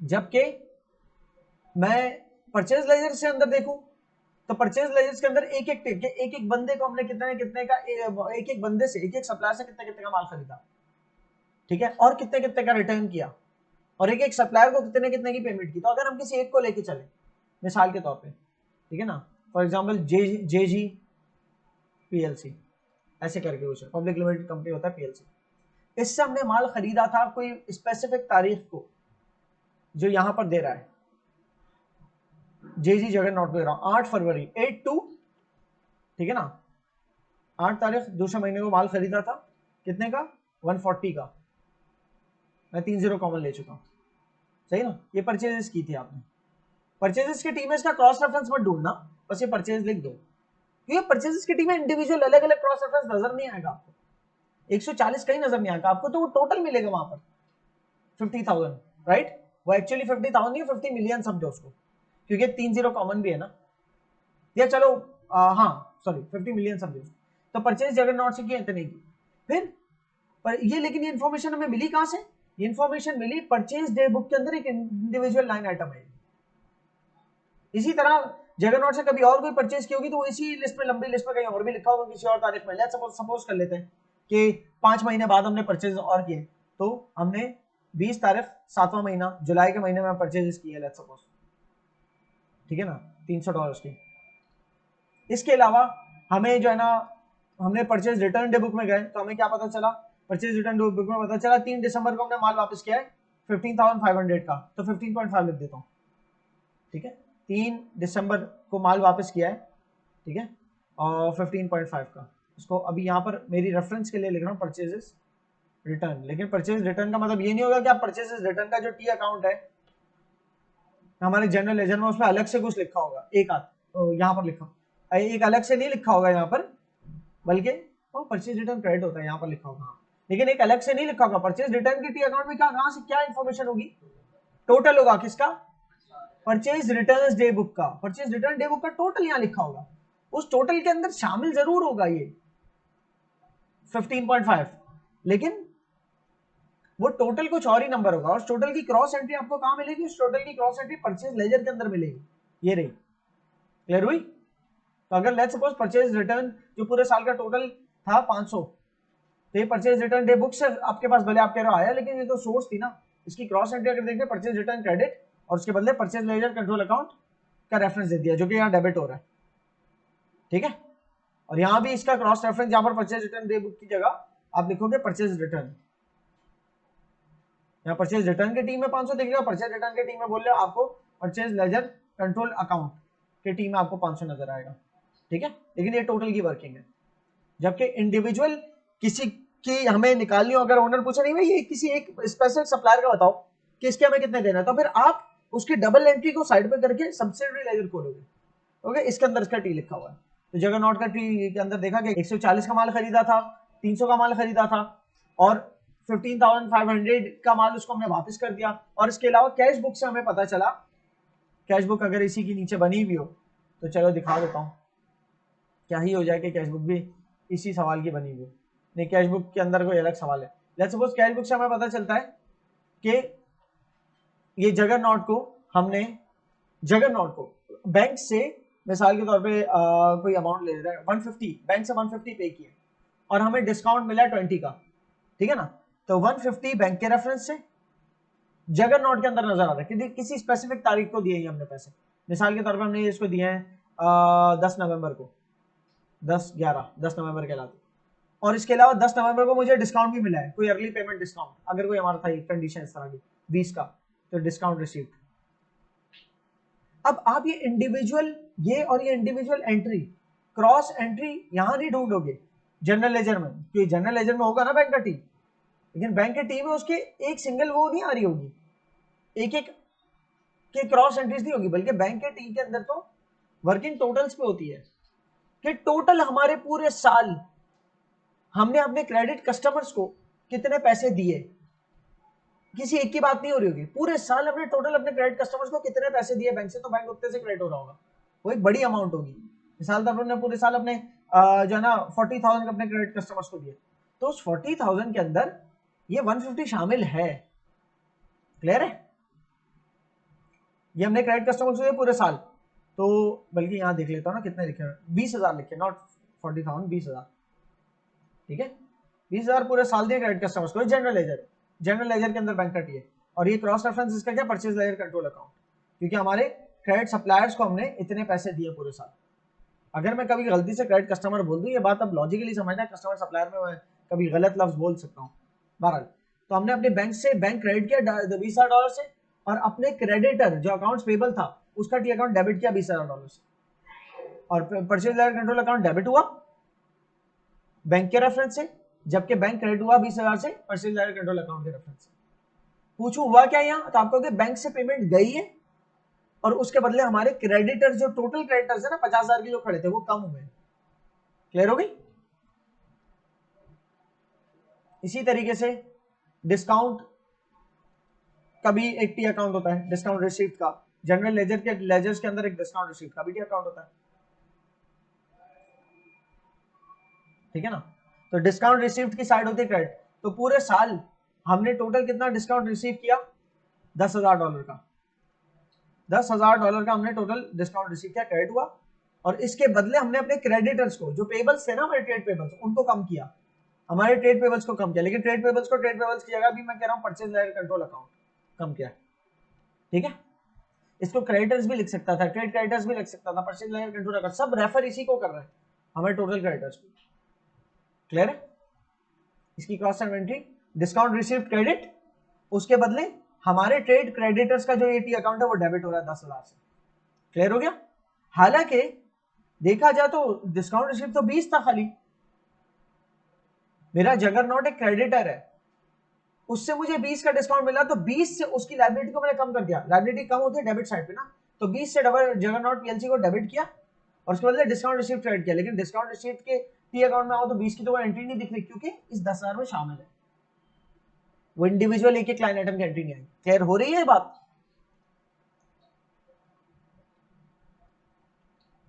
और साल के एंड में जगरनॉट का मिसाल के तौर पे यहाँ पर वो भी आ जाएगा, उसके अकेले का बैलेंस कितना बचा है, 140 और 300, 440 है, दोनों तरफ 440 लिखा, भारी वाला टोटल 440 में से 170, 440 में 200 माइनस के 240 में 30 ऐड किया, 270, 270 में से 15 माइनस किए 255, तो 54.5 बचा, 254.5 का बैलेंस सीडी बचा है, ठीक है ना। कि इतना हमें अब जगरनॉट को देना है साल के एंड में जो बचा हुआ है। ये डेबिट बैलेंस नहीं है, ये क्रेडिट बैलेंस है। डेबिट में तो इसलिए लिखा है कि हाँ, और ये उसूलन होना भी थोड़ा नीचे चाहिए था, क्योंकि मतलब लाइन छोड़ देता अगर मैं थोड़ा क्लियर बनता, लेकिन आप लोगों को पता है ना, आप लोगों ने टी अकाउंट्स बनाए, मैं करके आ रहा हूँ, ये पता होना चाहिए। तो सेल्स डे बुक के अंदर भी कुछ ऐसा ही, देखो अमाउंट का कॉलम लिखा है, ठीक है। अच्छा, सेल्स डे बुक क्या है? जिस तरह परचेज रिटर्न डे बुक भी मैंने समझाया कि परचेज डे रिटर्न बुक के अंदर भी नेम ऑफ सप्लायर आता है, परचेज डे बुक में भी नेम ऑफ सप्लायर आता है।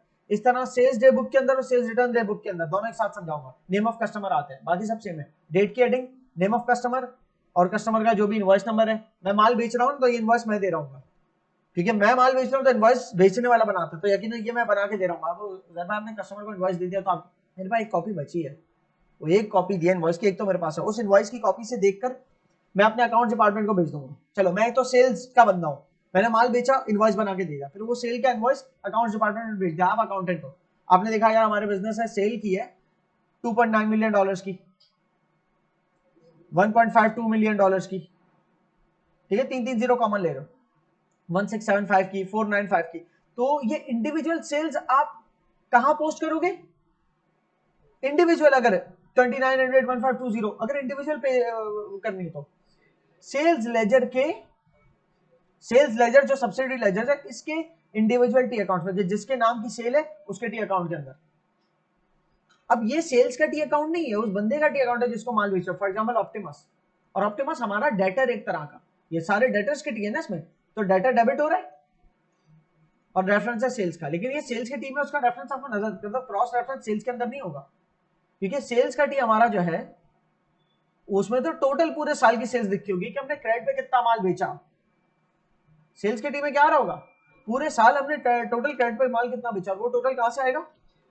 सेल्स डे बुक का टोटल होगा वो, ये सेल्स डे बुक का टोटल एंड में लिखा हुआ है, ठीक है ना। ये टोटल आपका यहां पर लिख दोगे आप, कुछ भी अमाउंट है, लेट्स सपोज ये 5 से बड़ी मोहब्बत है, मुझे 8 कर देता हूं, $8,000 पूरे साल माल बेचा $8 मिलियन का, लेट्स सपोज ठीक है, ये आपको फिगर सेल्स डे बुक से मिला। अब सेल्स क्रेडिट हो रही है, इसके बदले क्या डेबिट हो रहा है? सेल्स क्रेडिट हो रही है पूरे साल, इसके बदले टोटल डेटर्स डेबिट हो रहे हैं। और टोटल डेटर्स को आप कितने किस नाम से लिखोगे? Sales ledger control account. ये टोटल डेटर्स को रिप्रेजेंट करता है, ठीक है ना। तो सेल्स लेजर कंट्रोल अकाउंट क्या आपका? एक ऐसा टी अकाउंट है जिसमें टोटल डेटर्स की बात करते हैं,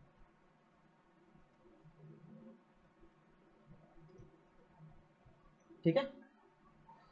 sales ledger control account total debtors है। ये सेल्स को देख के ये मत समझना सेल्स का टी है, ये डेटर्स का टी है, ठीक है। तो ये डेटर्स टोटल पूरे साल के डेबिट हो रहे हैं कितने से? $8,000 से। इसकी क्रॉस रेफरेंस कहां से मिली? सेल्स से, ठीक है। लेकिन इंडिविजुअल सेल्स के टी के अंदर इंडिविजुअल सबकी जाएगी एंट्रीज, कहां से जाएगी? सेल्स डे बुक से। सेल्स डे बुक से आएंगे यहां पर इंडिविजुअल एंट्रीज, जबकि सेल्स डे बुक के टोटल से ये वाली एंट्रीज बनेगी, पोस्ट कर रहे हैं ना। इसी तरीके से सेल्स डे बुक के अलावा सेल्स रिटर्न्स डे बुक से भी इंडिविजुअल टी अकाउंट्स में आएगा कि ऑप्टिमस ने हमें माल कितना रिटर्न किया। ऑप्टिमस कस्टमर था हमारा, तो सेल्स रिटर्न डे बुक में लिखा होगा अगर उसने हमें कोई माल वापस किया, सेल्स रिटर्न डे बुक ये रही। ऑप्टिमस ने तो नहीं किया, बाकी कस्टमर्स ने किया किसी। चलो जिसने किया मैं उसका टी बनाता हूं। चैपी है यहां पर और चैपी है वहां पर, ठीक है। चैपी का बनाता हूं। तो चैपी पीएलसी है हमारा एक कस्टमर, ठीक है।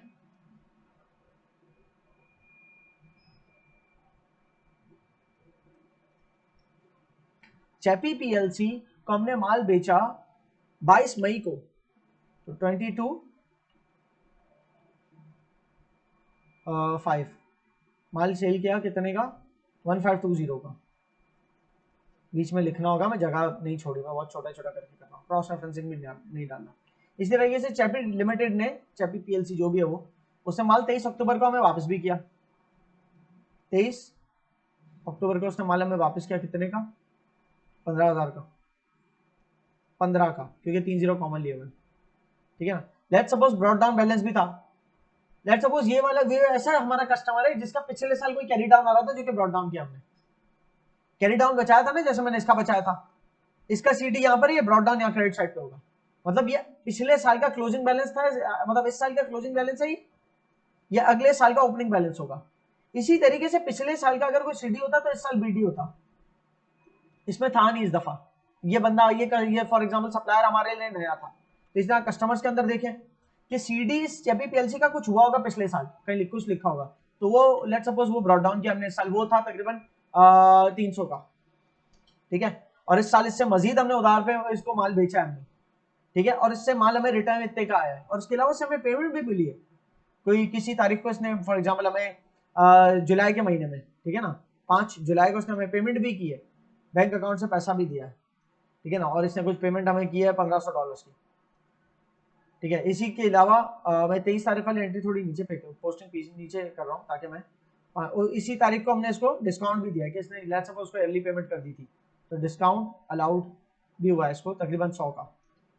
अब इसके डिस्काउंट अलाउड की क्रॉस एंट्री आपको कहीं नजर नहीं आती 100 के नाम से, क्योंकि ये एक बंदे का एक दिन का डिस्काउंट अलाउड है, एक ट्रांजेक्शन के ऊपर डिस्काउंट अलाउड इसको क्या हुआ। जबकि डिस्काउंट अलाउड का टी आपको मिलेगा जनरल लेजर के अंदर, जैसे डिस्काउंट रिसीव्ड का भी टी बनाया था वैसे डिस्काउंट अलाउड का भी टी मिलेगा जनरल लेजर्स के अंदर।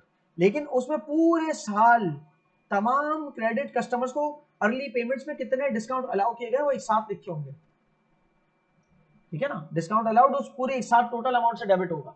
लेट सपोज हमने पूरे साल $450 का हमने जो है डिस्काउंट दिए हमारे क्रेडिट कस्टमर्स को, और इसके against sales ledger control account, या हम इसको डेटर्स भी कह सकते हैं, डेटर्स हमारे जो है ना क्रेडिट हो रहे हैं, डिस्काउंट अलाउड डेबिट हो रहा है जिसके बदले डेटर्स क्रेडिट हो रहे हैं, ठीक है। और डेटर्स के टीम में या सेल्स लेजर कंट्रोल अकाउंट की टीम में से ये क्रेडिट हो रहा है 450 से, कि हमारे कम हो रहे हैं ना डेटर्स थे 8,000, 450 तक का उनको डिस्काउंट भी मिल गया, ठीक है। क्यों? तो ये डिस्काउंट रिसीव की मद में, सही है। ये रफली समझ में आ रहा है किस तरह क्रॉस रेफरेंसिंग कर रहा हूं, क्योंकि सिस्टमेटिकली मैं पूरी सॉल्विंग नहीं कर रहा, पूरे एक सवाल को सॉल्व नहीं कर रहा, इसलिए थोड़ा बिट्स एंड पीसेस में। लेकिन जैसे ही पूरा सवाल सॉल्व करने लगूंगा तो इस सब कुछ ऑल टुगेदर आपका मर्ज हो जाएगा। तो वो पूरा सवाल सॉल्व करने के लिए अभी हमारे पास आगे एक सवाल आना है जो सॉल्व करना है, और उसके बाद एक बहुत बड़ा सवाल आना है, बहुत बड़ा सवाल है वो, ग्रैंड ट्रांजेक्शन वाला। ग्रैंड ट्रांजेक्शन नाम इसलिए रखा, बहुत ग्रैंड सवाल है वो, वो पूरे का पूरा अगर डे बुक से होते वो पूरा एंड तक सॉल्व किया तो कंप्लीट आपकी डबल एंट्री बुक कीपिंग से लेकर फाइनेंशियल स्टेटमेंट्स तक पहुंच चुकी होगी उसके अंदर उस सवाल में। ठीक है, उसके बाद ये आपकी रिकॉर्डिंग और पोस्टिंग वाले मसले खत्म। फिर आप अलग अलग बिजनेसेस के लिए, अलग अलग टाइप ऑफ बिजनेस के लिए अकाउंटिंग कैसे होते हैं वो सीखोगे। वो होती यही अकाउंटिंग है, बस थोड़ी सी क्लासिफिकेशन चेंज होती है। किसी का कुछ कहाँ लिखना होता है, किसी के अंदर कुछ डिफरेंट नए अकाउंट्स ऐड हो जाते हैं। जैसे कैपिटल अकाउंट एक सिंगल ओनर वाले का है तो कंपनी का तो शेयर कैपिटल कहलाता है। पार्टनर्स का तो एक बंदे का कैपिटल नहीं होता, 2-3 कैपिटल के अलग अलग अकाउंट्स बनते हैं। जैसे अलीज कैपिटल, हसन कैपिटल, ये 2 पार्टनर्स हैं तो 2 अलग, तो वो अलग अलग फिर थोड़ा फॉर्म्स चेंज होंगे खाली अकाउंटिंग की। तो ये आपका सेल्स रिटर्न डे बुक से भी अलग अलग एंट्रीज आप जाते हैं। अब तो आप इसी फॉर्म इसी को पढ़ोगे ना, कंप्लीटिंग द डबल एंट्री। जब पढ़ोगे आप sales day purchase day book की पढ़ ली आपने, परचेज रिटर्न डे बुक की पढ़ो, फिर सेल्स डे बुक की पढ़ो, फिर सेल्स रिटर्न डे की बुक की पढ़ो, सबकी लैंग्वेज सेम ही है यहाँ पर। ठीक है, एक दफा मैं सेल्स रिटर्न डे बुक की आपके साथ फिर भी पढ़ लेता हूँ। The sales return T account. अच्छा, सेल्स रिटर्न का टी अकाउंट हमें कहाँ मिलेगा? सेल्स रिटर्न का टी अकाउंट, सेल्स रिटर्न के नाम से टी अकाउंट कहाँ मिलेगा? जनरल लेजर्स में, जहां तमाम टी अकाउंट्स मिलते हैं। सेल्स का T account general ledger, sales return का T account general ledger, purchase का T account general ledger, purchase return general ledger, bank, capital, salaries expense, salary, सब कुछ जनरल लेजर में। अब आते हैं क्रेडिटर्स का टी अकाउंट कहां मिलेगा? क्रेडिटर्स का टोटल सिर्फ क्रेडिटर्स के नाम से टी अकाउंट आपको जनरल लेजर में मिलेगा। या उसका नाम आप क्रेडिटर्स बोलो या उसका नाम रखो परचेज लेजर कंट्रोल अकाउंट। ये टोटल क्रेडिटर्स हैं। इसी तरीके से टोटल डेटर्स, जो हमारे वो कस्टमर जिनसे हमें पैसे लेने के, तो किसी एक स्पेसिफिक कस्टमर के नाम की बात नहीं कर रहा, तमाम कस्टमर्स का टोटल का जो डेटर्स का है, या उसका दूसरा नाम क्या है? Sales ledger control account, SLCA. Total debtors या एसएलसीए बोल दो। तो एसएलसीए हमें काम सेल्स लेजर कंट्रोल अकाउंट के नाम से मिलेगा, डेटर्स या डेटर्स के नाम से मिलेगा। ये अकाउंट कहां मिलेगा? जनरल लेजर के अंदर। जनरल लेजर्स वो जहां तमाम टी अकाउंट्स है।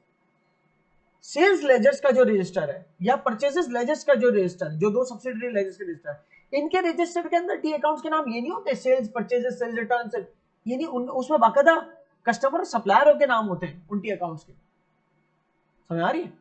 तो जब लैंग्वेज, जब बात की जा रही होती है ना, समझाई जा रही है तो अकाउंटिंग, तो sales ledger, sales ledger control account mix हो रहे होते हैं जहन में। सेल्स लेजर कंट्रोल अकाउंट एक टी अकाउंट का नाम है, जो हम कह सकते हैं टोटल डेटर्स का टी, या इसको मैं कह सकता हूं डेटर्स कंट्रोल अकाउंट भी चाहूं तो।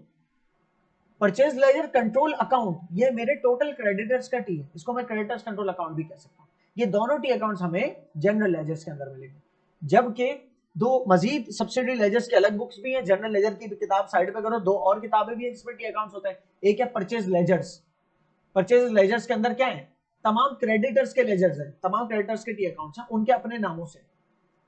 इसी तरीके से सेल्स लेजर्स का जो रजिस्टर हमारे नोटबुक, जिसके अंदर तमाम हम टी अकाउंट जो बना रहे हो, हमारे तमाम कस्टमर्स के टी अकाउंट्स, तमाम डेटर्स के, कस्टमर नहीं बोलना चाहिए, डेटर्स। क्लियर हो रही है?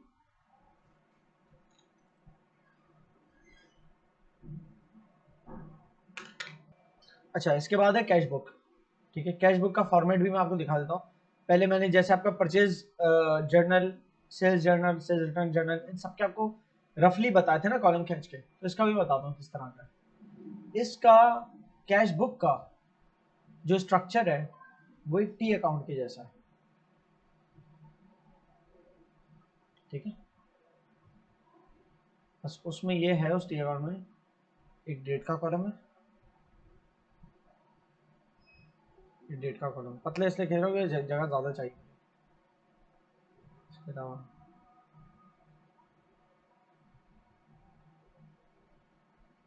थोड़े पतले पतले कॉलम खींच रहा हूँ।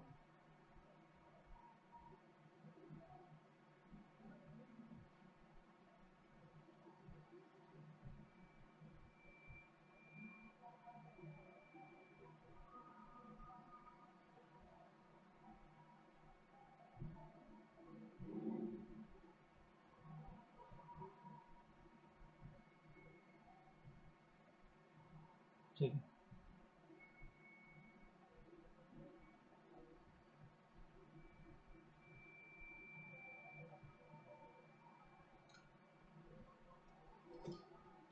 ये कैश बुक का फॉर्मेट आपका, ये जो पूरी साइड है वो कौन सी साइड कहलाएगी? डेबिट साइड, क्योंकि टी अकाउंट की तरह है। सही है, ये पूरी साइड डेबिट साइड है और दूसरी साइड पूरी क्रेडिट साइड कर रहे हैं, ठीक है, बीच में मोटी लग रही है। ये क्या है, कौन सा इस कॉलम का नाम, डेट, तो फिर ये भी डेट हुआ। यहां पर सब name of customer, name of, ये सब तो नहीं लिख सकते इसमें, तो और दूसरी बहुत सारी चीज आ सकती है। पर्टिकुलर्स,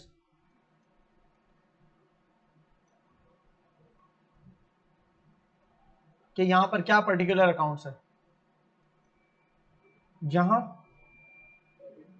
बैंक कैश, वहां भी बैंक कैश। ये पूरी साइड डेबिट है, इसको इसके अंदर मजीद डेबिट क्यों करोगे, पूरी साइड डेबिट है ये। तो जब बैंक डेबिट हो रहा होगा तो इस कॉलम में लिखोगे, कभी भी कोई ऐसी ट्रांजेक्शन जिसमें बैंक में पैसा आ रहा है तो इस कॉलम में लिखोगे, मतलब इस कैश बुक के डेबिट साइड के बैंक के कॉलम में। जब हम चेक दे रहे होंगे, पैसा जा रहा होगा बैंक अकाउंट से एक तरह से, तो हम कैश बुक के क्रेडिट साइड के बैंक अकाउंट में लिखेंगे, ठीक है।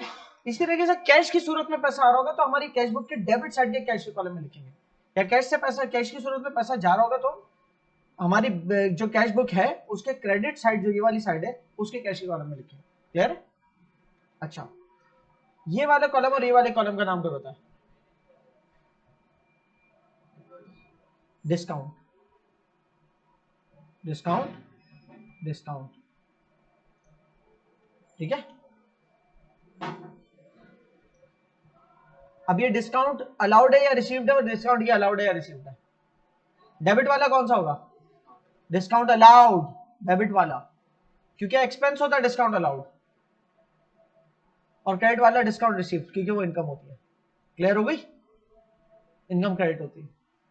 अब तुम यूं समझो, एक मेरा कस्टमर है जिससे मुझे पैसा रिसीव हुआ है, पैसा आया है, उससे मुझे मिलने थे 12,000, लेकिन उसने टाइम पे पेमेंट दे दी तो हमने उससे 11,500 लिए, ठीक है, और 500 का इसको डिस्काउंट दिया। तो डुअल एस्पेक्ट हमारा क्या कहता है, हमारा डुअल एस्पेक्ट कहता है कि बैंक डेबिट 11,500 से, ठीक है ना, और वो कस्टमर जो भी है उसका नाम क्रेडिट, ठीक है ना, ABC PLC, लेट्स सपोज, 11,500 से, फिर हमने उसको डिस्काउंट भी दिया 500 का। मैं वैसे पहले तो एक ही एंट्री बनाता था, लेकिन अब अलग अलग बना रहा हूँ। डिस्काउंट अलाउड डेबिट 500 से, और 500 से ABC PLC क्रेडिट, ताकि उसका पूरा 12,000 का हिसाब पूरा। तो अब क्या होगा, यहाँ पर कोई XYZ तारीख को हमने ही किया है काम, ठीक है ना जनाब, डिस्काउंट उसको अलाउ किया 500 का, और बैंक में पैसा आया 11,500, क्रॉस रेफरेंस क्या है, ABC PLC,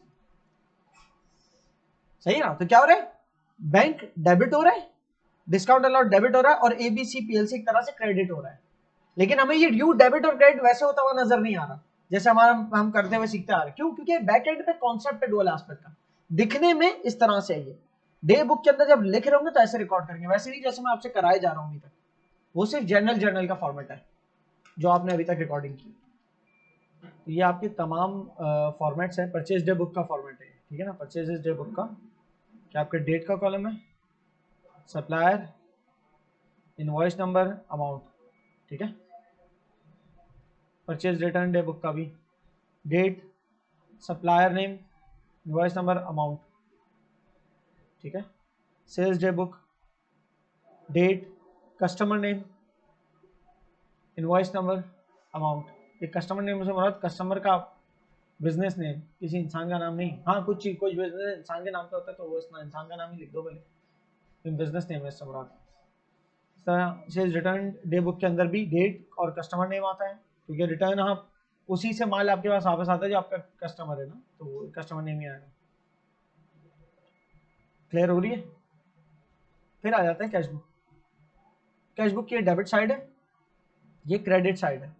अच्छा, इसमें एक फोलियो का कॉलम भी बनाया है, ये फोलियो कहलाता है, रेफरेंस कहलाता है। मैंने आप लोग को जो कॉलम होता है उसमें शामिल नहीं किया था, लेकिन ये शामिल करना है। इसीलिए उमूमन कैश बुक जो बनती है ना, वो लैंडस्केप पेज पे ज्यादा बेहतर बनती है। उसका जो अंदाज है ना वो लैंडस्केप, जैसे मैंने आपको बैलेंस शीट का एक पेज दिया था, याद होगा, तो लैंडस्केप पे बैलेंस शीट बनाई थी, ठीक है। तो ये भी लैंडस्केप के अंदर, जब बैलेंस शीट आप स्टेटमेंट ऑफ फाइनेंशियल पोजीशन के तौर पे बनाओगे ना, जिसमें डेबिट और क्रेडिट दो अलग जगह पर नहीं होगा, बल्कि ऊपर डेबिट वाली साइड पूरी ऊपर, उसके नीचे क्रेडिट वाली साइड पूरी लिखी होगी, एक स्टेटमेंट फॉर्म में होगी, जैसे इनकम स्टेटमेंट होती है, तब तो आप पोर्ट्रेट फॉर्म में बना सकते हैं बैलेंस शीट को भी, स्टेटमेंट ऑफ फाइनेंशियल पोजीशन जब वो बन रही होगी। और लेकिन cash book still, cash book तो आपकी बननी लैंडस्केप पेज पे ही आपके प्रॉपर कॉलम के नाम लिख सकोगे आप, क्योंकि इतने सारे कॉलम्स हैं, इतने सारे नाम हैं। क्लियर हो रही? ये पूरी डेबिट साइड है और वो पूरी क्रेडिट साइड है। अच्छा जनाब, तो इसके अगर मैं ट्रांजेक्शन्स की बात करूं किसी सवाल की, तो इसके मैंने यहाँ पर सवाल आपके कैश बुक के लिए हमने सवाल नीचे एक बाकायदा दिया हुआ है, तो उसको उसकी आप सिर्फ कैश बुक बनाओगे, बाकी डे बुक्स नहीं है उसकी, सिर्फ कैश बुक का सवाल है वो। पर कैश बुक एक दफा आप लोग यहाँ से रीड भी कर लेना। कैश बुक के अंदर क्या आप डे टू डे की जो ट्रांजेक्शन होती है, जिसके डेबिट या क्रेडिट में कोई एस्पेक्ट कैश का हो, मतलब कैश इन्वॉल्व हो जिसका, तो उसको हमें कैश बुक में बनाना होता है। सही? और कैश हो बैंक हो या डिस्काउंट अलाउड या रिसीव्ड हो, ये कोई एस्पेक्ट जिस भी ट्रांजेक्शन के अंदर मौजूद होंगे तो वो किसमें बनेगी? कैश बुक के अंदर। क्लियर? ऑल्दो उसको देखने के बाद आप रियलाइज कर लोगे क्या इसका डेबिट क्रेडिट ऐसे बनना चाहिए। तो कल तक आप जिस तरह रिकॉर्ड कर रहे थे ना, फॉर एग्जांपल अगर आपको कहे कस्टमर वो कैश सेल्स 2000, तो आप जो ये बना रहे थे ना कैश डेबिट सेल्स क्रेडिट 2000, ये अब आप नहीं करोगे, अब ये नहीं करना है आपने। ट्रांजेक्शन पड़ी ना कैश सेल्स, तो इस फॉर्मेट में थोड़ी, तो आपके जहन में होनी चाहिए। ट्रांजेक्शन पड़ी कैश सेल्स, तो आप सीधी सीधी यहाँ पर कि कैश आया ना मेरे पास 2000, तो डेबिट साइड वाले कैश के कॉलम में 2000 लिखोगे और उसको सेल्स का रेफरेंस, सेल्स इसका क्रॉस रेफरेंस के तौर पर लिख दो पर्टिकुलर्स में, और तारीख लिख दोगे किस तारीख को ये हुआ। ठीक है? मिसाल के तौर पे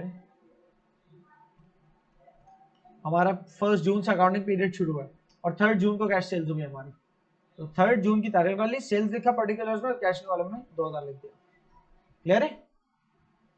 ये इस तरह से होनी है आपका जहन में, बैक एंड पे एंट्री ये बननी, जहन में विजुअलाइज करोगे आप कैश डेबिट सेल्स क्रेडिट। लेकिन जो कर रहे आप इसको रिकॉर्ड करोगे किस बुक में? इसके अंदर। जनरल बुक नहीं करोगे। जनरल कौन सा? जनरल ये है जिसके अंदर अब तक आप काम करते आए हो। लेकिन ये जनरल की ट्रांजेक्शन थोड़ी है कि कैश डेबिट लिख दिया आपने, ठीक है, और सेल्स क्रेडिट लिख दिया। अगर मैं जनरल लिखूं ना, कैश डेबिट और सेल्स क्या हो रहा है, क्रेडिट, जनरल में ये वाली ट्रांजेक्शन नहीं करनी है जो अब तक आप देख चुके हो ना कि 2000 से कैश डेबिट और सेल्स 2000 से क्रेडिट ना, ये जनरल की है ही नहीं। तो फिर मैंने अब तक कराया क्यों जनरल में? ताकि आप डुअल एस्पेक्ट को सीख सको। जनरल में ना सामने सामने डेबिट क्रेडिट चल रहा होता है, तो डुअल एस्पेक्ट का सेंस बनाने के लिए हम सारी चीजें पहले बच्चे को स्टार्ट जब करना शुरू करवाते हैं सिखाना, तो उसको जनरल से इसलिए करवाते हैं कि वो बिल्कुल ही सामने सामने हमें डेबिट क्रेडिट नजर आ रहा होता है ना। लेकिन अब तक इस पॉइंट तक आप लोग का डेबिट और क्रेडिट अच्छा हो चुकना चाहिए, तो बस अब आपने उसकी राइट जो डे बुक बनती है ना किसी भी ट्रांजेक्शन की, उसके अंदर रिकॉर्ड करना है ये 2000 सही। ग्रैंड ट्रांजेक्शंस वाला सवाल है, वो इतना लंबा चौड़ा सवाल है, इसकी बहुत सारी ट्रांजेक्शंस हैं। कोई आपकी कैश बुक में जा रही है, कोई आपकी सेल्स डे बुक में जा रही है, कोई आपकी जर्नल में जा रही है, कोई परचेज डे बुक में जा रही है। ठीक है? और उसके बाद वो सारी जो है ना उनके लेजर्स बनेंगे, फिर वो सब कुछ ट्रायल बैलेंस में जाएगा। अच्छा, कौन से लेजर्स से बैलेंसेस ट्रायल बैलेंस में जाते हैं? जनरल लेजर के बैलेंसेस ट्रायल बैलेंस में जाते हैं। परचेजेस लेजर के अंदर तो क्रेडिटर्स के बहुत सारे अलग अलग टी अकाउंट्स होते हैं, उन बैलेंसेस को अलग अलग थोड़ी ट्रायल बैलेंस में लेके जाना, बल्कि उनका एक क्रेडिटर का टी अगर होता, जो कि है कहां? जनरल लेजर के अंदर। जनरल लेजर्स में टी अकाउंट है ना जो सिर्फ क्रेडिटर्स के लिए, क्या नाम है उस टी का? परचेजेस लेजर कंट्रोल अकाउंट या क्रेडिटर्स कंट्रोल अकाउंट कह दो। वो टी अकाउंट का जो नेट बैलेंस है वो आपका ऑल क्रेडिटर्स का वो बैलेंस है, वो ट्रायल बैलेंस में जाएगा। वरना तो आपके मिसाल के तौर पर कितने सारे सप्लायर्स होंगे जिनसे उधार में माल लिया है, 50 सप्लायर्स उधार में माल लिया, तो 50 लाइन आइटम ट्रायल बैलेंस में उनके खाली आ जाएंगे, इतने सारे ट्रेड पेबल्स। फिर कस्टमर्स आपके अगर 1000 हुए तो 1000 लाइन आइटम्स, कितना बड़ा ट्रायल बैलेंस बनेगा। इससे बेहतर है तमाम डेटर्स का एक अगर बैलेंस होता है, जो क्या होता है हमारे जनरल लेजर के अंदर सेल्स लेजर कंट्रोल अकाउंट के नाम से या डेटर्स कंट्रोल अकाउंट के नाम से कह सकते हैं आप उसको, तो टोटल डेटर्स का नेट बैलेंस होता है, वो डेटर्स के नाम से चला जाता है किसमें? ट्रायल बैलेंस में। ठीक है? तो जो ट्रायल बैलेंस में बैलेंस जाते हैं वो जनरल लेजर के तमाम के अकाउंट से जाते हैं। सब्सिडी लेजर तो बस एक एक्स्ट्रा इन्फॉर्मेशन के तौर पर होता है। क्लियर हो गई सो फार? जनरल कौन सी एंट्री जाएगी जो किसी में नहीं जाती और बहरहाल तो कैश बुक के हवाले से यहाँ पर आपको बताया day to day business transaction record होती है कैश बुक के अंदर। ठीक है? आपकी कैश पेमेंट्स वाली ट्रांजेक्शन भी हो सकती है, कैश रिसीट्स वाली, कोई ऐसी ट्रांजेक्शन जो जिसमें पैसा आता हो या कोई ऐसी ट्रांजेक्शन जिसमें पैसा जाता हो, वो सारी आपकी रिकॉर्ड होती है कैश बुक के अंदर। ठीक है? और जब तो कैश बुक में ये वही वाली सारी बात लिखी है कि जब जब ट्रांजेक्शन के अंदर कैश इन्वॉल्व हो आप कैश बुक में रिकॉर्ड करना। और फिर कैश बुक की कंप्लीटिंग डबल एंट्री कैसे कंप्लीट होती है, आप at the month at the year at the month and या एट द ईयर एंड, जब भी आपका पीरियड एंड हो रहा है जिसके लिए आप अकाउंटिंग कर रहे हो, तो उस पॉइंट पे आपके कैश बुक के अंदर से आपको इन्फॉर्मेशन कलेक्ट करके कैश के टीम में डालनी होती है और बैंक की इन्फॉर्मेशन बैंक के टीम में डालनी होती है और उनके क्रॉस रेफरेंसिंग पर्टिकुलर्स से देख के उनके रिलेटिव अकाउंट्स के अंदर डालनी होती है। ठीक है, अब वो पर्टिकुलर से देख के एक मसला भी आएगा, जब हम वर्किंग करने बैठेंगे तो समझ में आएगा वो सारा काम। अब फॉर एग्जाम्पल पर्टिकुलर में लिखा है सेल्स, तो ये तो चला जाएगा सेल्स के अंदर, लेकिन क्या ये इंडिविजुअल ये 2000 से कैश डेबिट और सेल्स क्रेडिट हो रहा होगा, फिर कहीं पे 2000 से कैश डेबिट सेल्स क्रेडिट, फिर कभी 5000 से कैश डेबिट सेल्स क्रेडिट हो रहा होगा, नहीं इतनी दफा नहीं हो रहा होगा। बल्कि आप एक फिल्टर लगाओगे, फिल्टर पे क्लिक करोगे, तमाम सेल्स के जो टोटल सेल्स की मद में जितना भी कैश है उसको टोटल कर लोगे, वो टोटल करके आप एक दफा सेल्स के रेफरेंस से कैश के अकाउंट में लिख दोगे कि कैश डेबिट हुआ इतनी, पूरे साल में इतनी सेल्स हुई, उससे ये कैश सेल्स थी, ओनर ने पूरे साल में इतना पैसा हमें दिया तो कैश डेबिट हुआ ओनर की कैपिटल की मद में इतना पूरे साल। ठीक है, इस तरह से आपने वो बनाना है। So this is how it works. और आपकी इंडिविजुअल अगर एंट्रीज की बात करें तो वो आपको डे बुक्स में नजर आती है। ठीक है, इंडिविजुअल। अच्छा, कैश के जो कैश बुक है ना, अक्सर तो कैश बुक कैश का टी अकाउंट भी कहलाती है, देखा जाए तो कैश का टी अकाउंट है बड़ा सा, ये कैश का भी टी अकाउंट है, बैंक का भी टी अकाउंट है, क्योंकि कैश का डेबिट और क्रेडिट मौजूद है इसमें, बैंक का भी डेबिट और क्रेडिट मौजूद है, डिस्काउंट अलाउड का भी टी अकाउंट इसको वैसे आप कह सकते हो, डिस्काउंट रिसीट का भी टी अकाउंट कह सकते हो इसको, कैश बुक को। ठीक है ना, इसीलिए आप जब नीचे आओगे तो पढ़ोगे इसको, जब थोड़ा आगे फर्दर मूव करोगे तो कैश बुक के हाल से लिखा होगा कि कैश बुक एक जो है वो टी अकाउंट के तौर पे भी आप उसको देख सकते हो, must be written somewhere down there. बहरहाल आपने जो हैंडल करना है सबसे पहले वो कैश बुक का सवाल हैंडल करना है। ठीक है, इतना पढ़ने के बाद पहले कैश बुक पूरा कंप्लीट रीड करोगे, उसके बाद जब आप सवाल पढ़ने पे सॉल्व करने पे आओगे तो उसको इस रेफरेंस से सॉल्व करोगे। पहले तो ये देख लो कि कैश बुक सॉल्व हुई है क्या, इसको थोड़ा सा हम गौर करते हैं किस तरह हुई होगी सॉल्व, इसकी क्या ट्रांजेक्शन हुई होंगी तो ये कैश बुक बनी है। इसको देखने से क्या फायदा होगा, आपके सामने जब ट्रांजेक्शन आएंगी तो उस सवाल को सॉल्व करना आपके लिए आसान होगा। ठीक है, पहली जो हमारी रिकॉर्डेड है एंट्री उसकी बात करते हैं। पहले तो बैलेंस ब्रॉट डाउन है, मतलब पिछले साल का जो कैरी डाउन था, पिछले साल का जो भी सीडी बैलेंस था बैंक और कैश और बैंक का, वो यहाँ पर ब्रॉट डाउन हो गया कैश और बैंक। इसी तरह इस साल का जो भी सीडी होगा 100 और 1920 वो अगली दफा गलत हुआ है, यहाँ पर कैरी डाउन ब्रॉट डाउन, यहाँ पर ये ब्रॉट डाउन नहीं है, ये तो सही है 1920, यहाँ पर 350 नहीं होना चाहिए, ये 100 होना चाहिए। ठीक है ना, यहाँ पर ये गलत है 350, ये 100 ब्रॉट डाउन होना चाहिए। क्लियर है, so just cut it, 100 होना चाहिए। अच्छा जी, तो ये ब्रॉट डाउन तो समझ में आ गया। ठीक है, अब यहाँ पर क्या हुआ होगा, सेल्स हुई है और बैंक में पैसा रिसीव किया है। ठीक है ना, तो क्या है 250 की हुई है, ट्रांजेक्शन लिखी होगी sold goods and the customer paid by bank account या paid in the bank account, तो बैंक डेबिट हुआ 250 से और सेल्स क्रेडिट हुई 250। क्लियर है, इसी तरीके से ट्रांजेक्शन आई होगी कैश सेल्स 250 की, तो कैश डेबिट हो रहा है, मतलब डेबिट साइड वाले कॉलम का कैश पकड़ा, यहाँ वाला कैश नहीं, यहाँ पर नहीं लिख देना इसमें क्योंकि आया है ना कैश, तो 250 यहाँ लिखा और सेल्स का रेफरेंस डाल दिया। क्लियर है, फिर हमारे अच्छा फोलियो के अंदर नोटिस करो, ये कह रहा है ये एंट्री जीएल के, ये एंट्री जीएल के, मतलब ये जनरल लेजर की एंट्री, ये जनरल लेजर में जाएगी। ये फोलियो के कॉलम में लिख रहे हैं कि जनरल लेजर से ताल्लुक रखती है, ये क्यों लिखा है, ये इसलिए लिखा है कि इसको देखो सेल्स लेजर, ये बी बटलर और एसएल लिखा है, तो इससे हमें ये समझ में आ गया कि ये हमारा ओनर नहीं है, ये कोई और नहीं है, बी बटलर यकीनन हमारा क्रेडिट कस्टमर है। कैसे पता चला, क्योंकि उसके फोलियो में एसएल लिखा है, एसएल मतलब सेल्स लेजर, बी बटलर का टी हमें कहां मिलेगा, सेल्स लेजर के अंदर। ठीक है, ये लिखने से क्या मदद हुई, ये मदद ये हुई कि जब सेल्स लेजर का रजिस्टर खोलेंगे और ये जो एंट्री यहाँ रिकॉर्ड की है ना, तो सेल्स लेजर का रजिस्टर खोल के उसमें बी बटलर का टी मौजूद होगा, नहीं होगा तो बना लेंगे सेल्स लेजर के रजिस्टर में, और उसमें सेल्स लेजर के रजिस्टर में जब बी बटलर का टी अकाउंट खोलेगा, ये हमारा कस्टमर है जिसने हमें पेमेंट दिया, तो बी बटलर का टी हमारे पास पहले से डेबिट में खड़ा होगा, बी बटलर का टी यकीनन, क्योंकि उसने पैसे दिए ना हमें, यकीनन कोई अमाउंट डेबिट में खड़ा होगा, तो उसको हमने क्रेडिट कर दिया 10 से डिस्काउंट अलाउड की मद में, और 90 से बैंक की मद में, कि बैंक में उसने पैसा 90 दिया और 10 उसको हमने डिस्काउंट अलाउ किया, तो 10 डिस्काउंट अलाउड किया और बाकी 90 उसने हमें हमारे बैंक में पैसा दिया। क्लियर हो रही?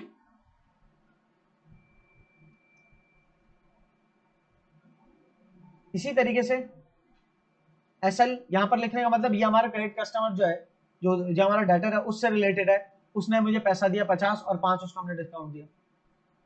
क्लियर? ये क्या है? कैश। ये जब भी दिखेगी ना, अगर कैश बुक के अंदर कैश का क्रॉस रेफरेंस है तो इसका मतलब ये है कि, मतलब पहले तो गौर करो, क्या बैंक क्या हो रहा है? बैंक डेबिट हो रहा है 50 और रेफरेंस किसका है? कैश का। मतलब क्या है? बैंक में पैसा डिपॉजिट करा है, बिजनेस से कैश निकला और बैंक में चला गया, तो बैंक अकाउंट डेबिट हो रहा है 50 से और कैश क्रेडिट हो रहा है। और तुम ये चेक करो इसके क्रेडिट साइड पे भी होगी है, यही 50 कैश के क्रेडिट साइड पे क्रेडिट हो रहा है कि 50 कैश निकल रहा है बिजनेस से और वो कहां आ रहा है? बैंक में आ रहा है। तो ऐसी एंट्री जो कैश बुक के दोनों तरफ पाई जाती है उसे हम कहते हैं कॉन्ट्रा। ठीक है, सेट ऑफ कर दिया एक दूसरे को। क्लियर है? तो कैश बुक के अंदर क्योंकि दोनों चीजें जानी है, बिजनेस से कैश गया कैश बुक की एंट्री, बैंक में पैसा जमा हो कैश बुक की, तो कैश बुक के दोनों एस्पेक्ट्स हो रहे हैं। ये इंतहाई, ये तो फिर लॉजिकल एंट्री है, कोई इतनी फजूल एंट्री नहीं बना दे गलती से। कैश के कॉलम में लिख दे 100, बिजनेस के अंदर कैश आया 100 और बिजनेस से कैश गया 100, ये क्या है? ऐसा लग रहा है बिजनेस अपने एक पॉकेट से 100 निकाल के दूसरे पॉकेट में डालना है। सही, तो ऐसी तो इतनी लॉजिकल एंट्री बना नहीं देता, कम से कम बैंक तक जाता है निकल के, ऐसा नहीं है कि दराज से निकल के वापस रख दिया। मतलब आप बहुत फास्ट अकाउंटेंट हो कि किसी ने आपको कैश दिया, आपने लिख दिया कैश डेबिट, भाई 1 मिनट पकड़ो, हाँ वॉलेट जेब में रखा, वापस करो, लो कैश क्रेडिट। ऐसा इतना फास्ट अकाउंटेंट नहीं बनना है, पूरे कॉन्टेक्स्ट की होती है कंट्री। बहरहाल तो ये हमारी कैश बुक है। इसी तरीके से क्रेडिट साइड पे देखें तो क्या ट्रांजेक्शन होगी, क्या ट्रांजेक्शन होगी कि 200 कैश क्रेडिट हुआ मोटर वैन की वजह से। तो 200 में कौन सी मोटर वैन खरीदी? अच्छा 30 कॉमन है, चलो 2 लाख डॉलर्स की, और अच्छा हो गया ना डॉलर्स, 2 लाख डॉलर्स की मोटर वैन खरीदी, रुपीज में तो बेटा फिर भी नहीं आती, 2 लाख डॉलर्स के मोटर वैन्स कर दो यार, ठीक है बहुत सारी आ जाएंगी, तो सही है, कह सकते cash credit motor van debit. Rent 1.5 lakh बस, ठीक है ना, तो बैंक से रेंट पे किया है, बैंक अकाउंट से वेजेस पे किए हैं, तो रेंट और वेजेस का जनरल लेजर के अंदर डी अकाउंट मिलेगा, राइट? सही है। और हमारे जो क्रेडिटर्स हैं, जो सप्लायर्स हैं, उनको हमने पेमेंट की है, परचेज लेजर में उनका टी अकाउंट मिलेगा, individual T account purchase ledger में मिलेगा। क्लियर है? और अगर हमने पूरे साल अपने क्रेडिट सप्लायर्स को कितने कैश में या बैंक से पेमेंट की है ये निकालना हो, तो ये हमारे पास एक्सेल की शीट में होगा, फोलियो के ऊपर फिल्टर लगाएंगे, क्लिक करेंगे और कहेंगे पीएल वाले सारे सिलेक्ट कर लो, तो मेरा एक्सेल से पीएल वाले सिलेक्ट करेगा, फिर मैं वहां से अमाउंट को टोटल निकालूंगा। ठीक है ना, वो जब करेंगे तो देख लेना, बात की बात होगी, जब ये हो रहा होगा ना पूरा प्रोसेस तब आपको बेहतर समझ में आएगा। कुछ चीजें, कुछ स्टेप्स में एम्बिग्युइटी हो सकती है कि कोई और किसी और मेथड से करा रहा हो, शायद मैं किसी और मेथड से करा रहा हूं कुछ स्टेप्स में, लेकिन इवेंचुअली अकाउंटिंग का ओवरऑल कॉन्टेक्स्ट वही बनेगा। ठीक है,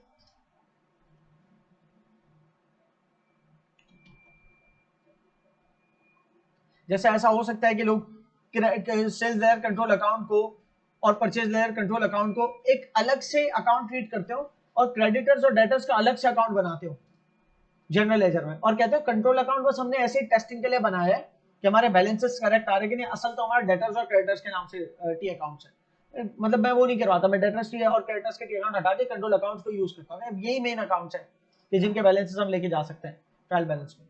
तो मतलब थोड़े बहुत फर्क हो सकता है, कॉन्ट्रा एंट्रीज भी अंदर लिखी हो, उसकी थ्योरी यहाँ लिखी हुई है कि कैश और बैंक की जो अपोजिट, अच्छा बैंक से पैसा निकलवाओ तो बैंक क्रेडिट होगा, अभी तो नहीं हो रहा है इसमें, बैंक से पैसा निकलवाऊं तो बैंक के क्रेडिट कॉलम में होगा, मिसाल के तौर पे 100 निकलवाया तो बैंक के क्रेडिट कॉलम में 100 और बिजनेस में कैश आ गया, राइट?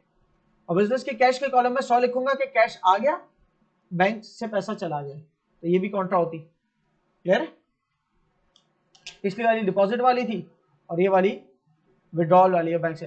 कभी लिखा हो ना विड्रू 5000 फ्रॉम बैंक, तो ये मत समझना कि ओनर ने विड्रू किया, जब तक वो ओनर ना बोले इसका मतलब वो ड्रॉ किया और बिजनेस में आ रहा है आपके पैसा। ठीक है, कुछ लॉजिक्स भी होती है। बैंक ओवरड्राफ्ट क्या होता है? जितना बैंक में पैसा उससे ज्यादा निकलवा दो, ऐसा भी पॉसिबल होता है। वो उस और जब ज्यादा पैसा निकलवा दे बैंक से ना, जितना था उससे ज्यादा निकलवा दिया, तो उस केस में सीडी यहां पर आ रहा होता है। उस केस में पहले सीडी, अच्छा सीडी यहां लिख रहा है, सीडी भी चलो यहां लिखता हूं। उस केस में बैंक अकाउंट का सीडी यहां पर आएगा, नेगेटिव बैलेंस। यहां पर बैंक का सीडी 1920 होने का मतलब आगे बैंक में इतना पैसा है, ब्रॉड डाउन होगा ना यहाँ। लेकिन यहां पर अगर लेट्स सपोज होता 1000, यहां नहीं होता, बल्कि सीडी बैंक का यहां पर होता, बैंक का सीडी यहां पर होता, तो इसका मतलब वो ब्रॉड डाउन वहां पर होता। और बैंक अगर ब्रॉड डाउन क्रेडिट साइड पे हो रहा है ना, तो होता लायबिलिटी है, क्लियर हुई। और वो लायबिलिटी मतलब बैंक ओवरड्राफ्ट के जितना बैंक में पैसा था उससे ज्यादा निकलवा लिया। ये आपका कैश बुक का एक ओवरव्यू था। उसके बाद ये आपकी ट्रांजैक्शंस हैं जो आपने कैश बुक के फॉर्मेट में रिकॉर्ड करनी है, ठीक है। कैश बुक वाला सवाल आपको हैंडल करना, उसके बाद हम आगे प्रोसीड करेंगे। हमने कैश बुक और डे बुक सारी देख ली पीछे। ये अभी ये सवाल कैश बुक का है, आप लोग ये कर चुके हो, और दीगर दूसरी आपने डे बुक्स भी देख ली हैं। और पीछे वाला सवाल जो है आप लोगों का मैंने ऐड किया हुआ है। तो जब डुअल एस्पेक्ट की सेंस क्रिएट हो रही होगी तभी आप एक दफ़ा सवाल सॉल्व करोगे, नोट्स के अंदर मौजूद है। मैं उसी की तरफ जा रहा हूँ, ये रहा, ठीक है। और ये सवाल मुकम्मल हो जाने के बाद आप जब डे बुक्स कंप्लीट हो जाएगी, समझ जाओगे, तो उसी सवाल को डे बुक्स के अंदर कर सकते हो जो मैंने आपको असाइनमेंट दिया है, ठीक है। फिर मैंने आपको सोर्स डॉक्यूमेंट्स वगैरह ऑलरेडी बता दिए थे। So after this we come to the topic of petty cash book. Petty cash book एक तरह से एक अलग से बुक है। छोटे मोटे पेटी इश्यूज होते हैं, छोटे मोटे इश्यूज जैसे, तो इस तरह पेटी कैश बुक में छोटे मोटे कैश के जो खर्चे होते हैं। फॉर एग्जांपल प्यून जा रहा है तो उसको ट्रांसपोर्टेशन के चार्जेस दे दिए, से चाय का सामान मंगवा लिया, स्टेशनरी मंगवा ली, लेटर पोस्ट कराने उसके चार्जेस दे दिए, समझ रहे। ये बड़े पेटी, ये छोटे मोटे कैश के वो हैं खर्चे। तो इसका बाकायदा बिजनेसेस करते क्या है, एक पेटी कैश बना लेते हैं, अपना सेट कर लेते हैं, पेटी कैश सेट कर लेते हैं, ठीक है ना, कि कितना रहेगा। फॉर एग्जांपल हर महीने के एंड में इसकी कैलकुलेशन होती है। और फॉर एग्जांपल कंपनी ने पॉलिसी बनाई हुई है, कैशियर पेटी कैश को मैनेज करता है, छोटे मोटे कैश में। तो कि भाई आपको जो है ना हर मंथ, अगर पाउंड्स में बात करें तो 1000 पाउंड्स का पेटी कैश मिलेगा, डॉलर्स में कर लो, डॉलर्स कर लो, ठीक है। $1000 का पेटी कैश मिलेगा हर मंथ। अब वो $1000 से शुरू होगा, सही है। उसके बाद उसमें से खर्चे होंगे, किसी दिन किसी चीज़ में $10 चले गए, किसी चीज़ में $5 चले गए, किसी खर्चे में $50 चले गए, समझ लो, सब खर्चे होते चले आएंगे। फिर महीने के आखिर में देखेंगे कि कितना बैलेंस बच गया इस कैश के अंदर। सारे खर्चे माइनस करने के बाद सपोज बचता है $230। तो रीइंबर्स करेंगे, रीइंबर्स मतलब दोबारा उसी लेवल पे ले आएंगे $1000 पे, मतलब कितने और ऐड करेंगे, $770 और ऐड कर देंगे, ठीक है ना। तो ये 1000 पे दोबारा चला आएगा, 1000 में से 230 माइनस होगा और उसके बाद 770 प्लस होगा, तो दोबारा 1000 बन गया, सही है। ये होता है पेटी कैश इम्प्रेस सिस्टम वाले के। पेटी कैश का इम्प्रेस सिस्टम में ये होता है कि आप एक लेवल सेट करते हो, जब भी उससे कम होता है आपका कैश बैलेंस तो आप उसको रीइंबर्स कर देते हो, ठीक है। यूजुअली मंथ एंड पे ही होता है। ये एक पेटी कैश बुक की एक मिसाल है, और इसका थोड़ा सा मैं आपको समझा दूं क्या होने वाला है। ओके, तो कितने से स्टार्ट हो रहा है, 300 पाउंड से स्टार्ट हो रहा है रिसीट्स।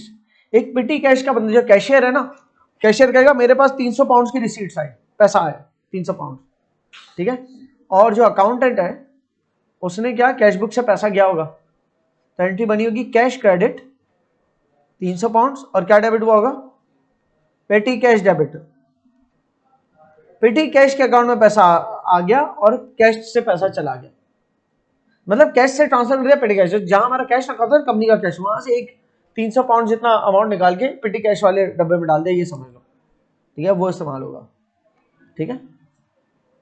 अब एक एक ट्रांजेक्शन के लिए आप नहीं करोगे ये काम कि for example stationery debit petty cash credit, postage expense debit petty cash. Postage मतलब पोस्ट करता है ना, लेटर वेटर देता है उसके चार्जेस, और या फिर office supplies debit petty cash credit.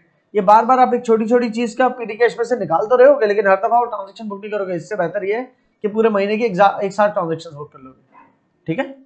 मिसाल के तौर पे पूरे महीने का मोटर एक्सपेंसेस एक साथ डेबिट कर लिया 82 का पेटी कैश क्रेडिट, पूरे महीने का travelling expense, staff travelling expense एक साथ 80 का डेबिट कर दिया, पेटी कैश क्रेडिट कर दिया, ठीक है ना। ये लेकिन दिखने में ऐसा है, इसका डुअल एस्पेक्ट आपको समझ आना चाहिए। तो पेटी कैश में पैसा आया, पेटी कैश डेबिट हुआ, कैश क्रेडिट हुआ, तो कैश के रेफरेंस से सही।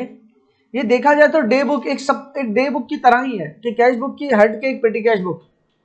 तो एक प्राइम हमारी 6 डे बुक्स के अंदर नहीं है, इसको समझ लो एक छोटे से एक और अलग से डे बुक बना दी कैश बुक के अलावा, और ना कैश बुक इतनी और ज्यादा पॉपुलेट हो जाएगी, इतने सारी ट्रांजेक्शन अगर डालने शुरू हो गए तो सही है। छोटे मोटे खर्चे, इतने मटेरियल खर्चे थोड़े कि कोई सप्लायर को पेमेंट हो गई हो, कोई कस्टमर से पेमेंट आ गई, बड़े खर्चे होते हैं, ठीक है। ये 16 पाउंड है, हम कहाँ मिलियंस ऑफ डॉलर्स या मिलियंस ऑफ रुपीज की बात कर रहे होते, 16 पाउंड तो हम राउंड ऑफ कर देते हैं, 3 जीरो तो ऐसे कॉमन ले लेते हैं, कहाँ लेके चलेंगे इसको, क्लियर हो रही है जी। तो कैश बैलेंस मतलब कैश आया, इसका फॉर्मेट देख लो, और कैश बुक से आया है पैसा, तो फोलियो में लिखा कैश बुक और कैश का रेफरेंस दिया, बस ये कि लेफ्ट कॉलम पे लिखते हैं, ठीक है। उसके बाद डेट डाली, पहली सितंबर को आया था पैसा कैश, ठीक है। बाकी ये रिसीट का कॉलम, बाकी सब आगे पेमेंट्स है, रिसीट्स यहां लिखी हुई है, ठीक है, रिसीट्स यहां से यहां तक है, और बाकी सारी ये पेमेंट्स है, ठीक है, यहां से लेकर यहां तक की पेमेंट्स है। यहां जो है वो हर पेमेंट यहां पहले एक दफा लिखोगे, फिर उसकी कैटेगरी में डालोगे, हर पेमेंट को यहां लिखना है एक दफा, ठीक है। यहां तो लिखेंगे, उसकी कैटेगरी में बाद में डालेंगे।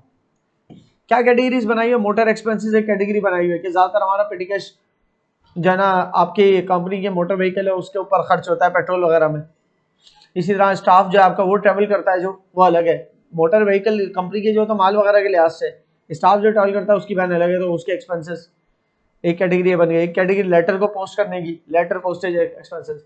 इसी तरीके से अगर आप पे उनको पैसे दे दोगे, जाके जो है ना चेक जमा कराए, तो स्टाफ ट्रेवलिंग एक्सपेंस में शामिल होगा, ठीक है। क्लीनिंग एक्सपेंसेस कि क्लीनिंग के ऑफिस क्लीनिंग के हवाले से जो छोटे मोटे खर्च होते हैं वो ये हो गए, ठीक है ना। तो 4-5 कैटेगरीज बना दी इसने, और लाइन से एक एक करके ट्रांजेक्शंस को रिकॉर्ड करना शुरू कर दिया पेटी कैश बुक के अंदर। फॉर एग्जांपल पेट्रोल पे खर्चा हुआ 16 पाउंड का, तो पहले 16 पाउंड यहाँ लिख दिया, फिर उसको उसकी कैटेगरी में डाला, तो मोटर एक्सपेंसेस की कैटेगरी में डाल दिया। जे ग्रीन को 23 पाउंड दिया। अब ये जे ग्रीन हमारा पता नहीं क्या है, देख के लग तो नहीं रहा कोई हो भी सकता है। अगर ये होता ना कोई हमारा क्रेडिटर, ट्रेड क्रेडिटर, तो यहाँ पर उसके लेजर्स में डालने से पहले यहाँ पर लिखा रेफरेंस में होता पीएल, परचेज लेजर, जैसे यहाँ पर लिखा है, ठीक है।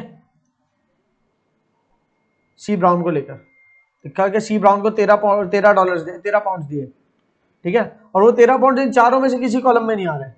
अब सी ब्राउन मेरा एक सप्लायर है जिसको मुझे पेमेंट करनी थी, उसूलन वो मुझे कैश बुक से करनी चाहिए थी, लेकिन अगर पेटी कैश बुक से कर ली, वो जल्दी में आया कि भाई मेरे हिसाब से काट लेना, पहले मुझे पैसे दे दो, मेरी किसी भी हवाले से जल्दी में पेमेंट लेके गए, तो उसको जो 13 पाउंड दिया, आपने कहा यार मेरे पास तो 4 कॉलम में तो जगह नहीं हो लिखने की, तो आपने एक लेजर्स का कॉलम बना दिया कि इन 4 कॉलम के अलावा कुछ भी अगर पेटी कैश से पे कर रहा हूं तो उसको उसके लेजर से कटेगा, ठीक है। जैसे परचेज लेजर का 3 अकाउंट नंबर 18, परचेज लेजर का page number 18, sorry, purchase laser के पेज नंबर 18 में आपको सी ब्राउन का अकाउंट मिलेगा, पर सही ना, और उसमें उसके जो है ना $13 हमने पे कर दिए, तो सी ब्राउन का अकाउंट डेबिट कर देना $13 से, क्योंकि हमारा पेटी कैश क्रेडिट हुआ है, सही है। इसी तरीके से पेट्रोल पे किया हो दोबारा मोटर व्हीकल, इसी तरीके से क्लीनिंग के 11 पाउंड की क्लीनिंग करवाई, तो पहले यहां लिखा अमाउंट, उसके बाद उसको उसके रिस्पेक्टिव कॉलम पे फेंका, सही। तो ये सारे लाइन से आपको ट्रांजेक्शन दी हुई अगर हो, तो आप ये लाइन से लगातार, इसका फॉर्मेट बस याद रहेगा तो कर लोगे, ठीक है। तो सारे डेट्स डाल के जो है ना अमाउंट्स लिखते चले गए कि इन सब की मद में मेरे पास से पेटी कैश चला गया, और ये सब जो पेटी कैश क्रेडिट हुआ, और ये सारे अकाउंट डेबिट हुए, ठीक है।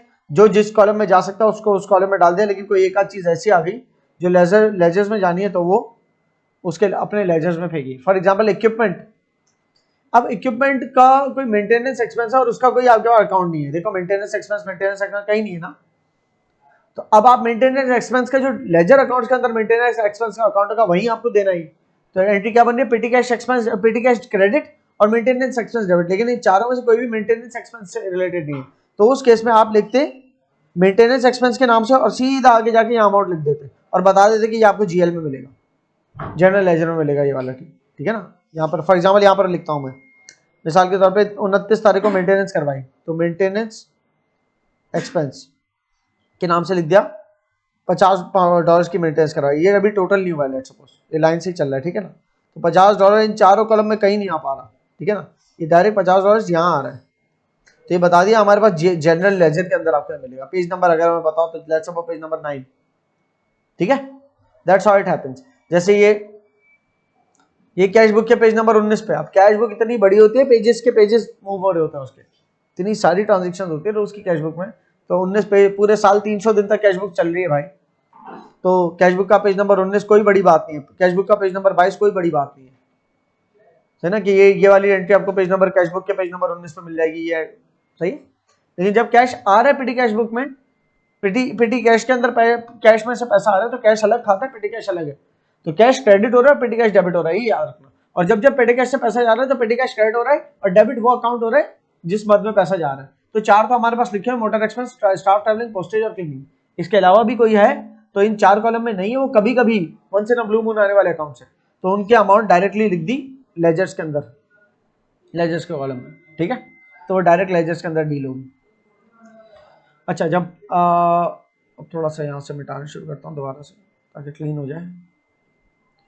अब ये सारे आपके अमाउंट्स आपने टोटल किए, जब मंथ एंड हो गया तो सबको टोटल किया, ये सारे टोटल हुए ना, इस टोटल से सबके एंट्रीज बनेगी। जैसे मोटर एक्सपेंस डेबिट 82 से, पेटी cash credit, staff travelling expense debit, petty cash credit 80 से, postage expense debit, petty cash credit 36 से, और क्लीनिंग एक्सपेंस डेबिट और पेटी कैश क्रेडिट 33 से, ठीक है। और इसके अलावा जो लेजर्स वाली है ना उसकी इंडिविजुअल बनानी पड़ेगी। जैसे ये C Brown debit, petty cash credit कितने से, $13।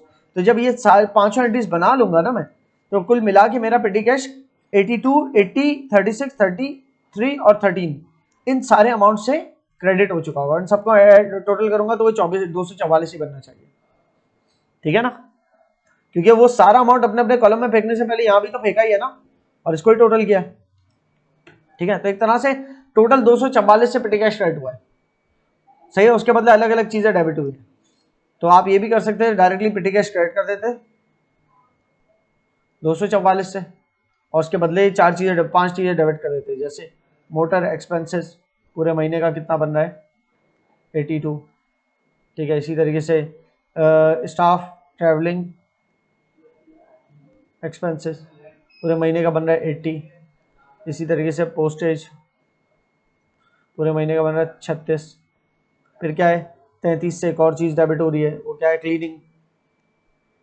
और जिसका क्लियर नहीं है, जो लेजर्स के अंदर है, तो ऐसा नहीं कर देना, लेजर नहीं लिख देना, वो स्पेसिफिकली कौन सा लेजर डेबिट हो रहा है, सी ब्राउन का लेजर डेबिट हो रहा है परचेज लेजर में, ये लिखा हुआ अकाउंट, तो सी ब्राउन 13 से, ठीक है। और 244 से पेटी कैश, या अलग अलग एंट्रीज बना दो, C Brown debit, petty cash credit, travelling expense debit, petty cash credit, सही है ना। 13 और 80 93 और 82 95 और 80 175 175 और 60 235 और 9 सही 244, ठीक है, करेक्ट अमाउंट। अब उसके बाद हमें क्या करना है, पीटी कैश को दोबारा कहां पर लेके आना है, 300 पे। तो जितना खर्चा हुआ था ना वो दोबारा रिसीव भी तो करना है, ठीक है। तो दोबारा 244 ऐड हो गया, क्लियर है। 300 में से 244 लेस हुआ तो हमारे पास कम बैलेंस बच गया होगा ना, लेकिन हमें तो कितना चाहिए, दोबारा 300 तक पहुंचाना है। तो जितना खर्चा हुआ उतना दोबारा से कैश आ जाएगा पेटी कैश के अंदर, तो कैश क्रेडिट हो जाएगा 244 से और दोबारा पेटी कैश डेबिट हो जाएगा, ताकि पेटी कैश हमारा 300 फिर दोबारा आ जाए, क्योंकि पेटी कैश सबसे पहले 300 से डेबिट हुआ था, 244 से क्रेडिट हो गया, तो बचा सिर्फ और सिर्फ 56। तो 56 को दोबारा 300 तक ले जाने के लिए 244 से दोबारा डेबिट किया, क्लियर हो गई नहीं फिर, ठीक है। तो इसको आप अपने नोट्स में देखोगे और क्लियर हो जाएगी। इसको बनाने का भी कोई टास्क मैंने नहीं दिया आप लोग को, खाली समझाना था ऊपर से। तो 244 लिखा कैश के रेफरेंस से कि 30 तारीख को 30 सितंबर को पैसे आ गए, ठीक है। तो बैलेंस कैरी डाउन कितना बना पेटी कैश का, 300 थे, 244 माइनस हो गए, 56 बचे, 56 में फिर 244 ऐड हो गए, दोबारा 300 हो गया ना, तो बैलेंस कैरी डाउन क्या हो गया 300। इसको टी अकाउंट के तौर पे सोचोगे, ये सीडी बना लिखा ही क्यों, तो इसको तुम यूं सोचो, अगर ये टी अकाउंट के तौर पे सोचते हम, ठीक है ना, तो ये थोड़ा सा यूं होता, तुम्हें सीडी समझ में आ जाएगा। फिर इसको टी अकाउंट के तौर पे ये देखो, ठीक है। जो मैं वर्किंग कर रहा हूँ ना उसको समझना, पीछे वाले जो लिखा हुआ है उसको फिर मैं इग्नोर कर दूंगा। 300 से मेरे पास पेटी कैश डेबिट हुआ, ठीक है।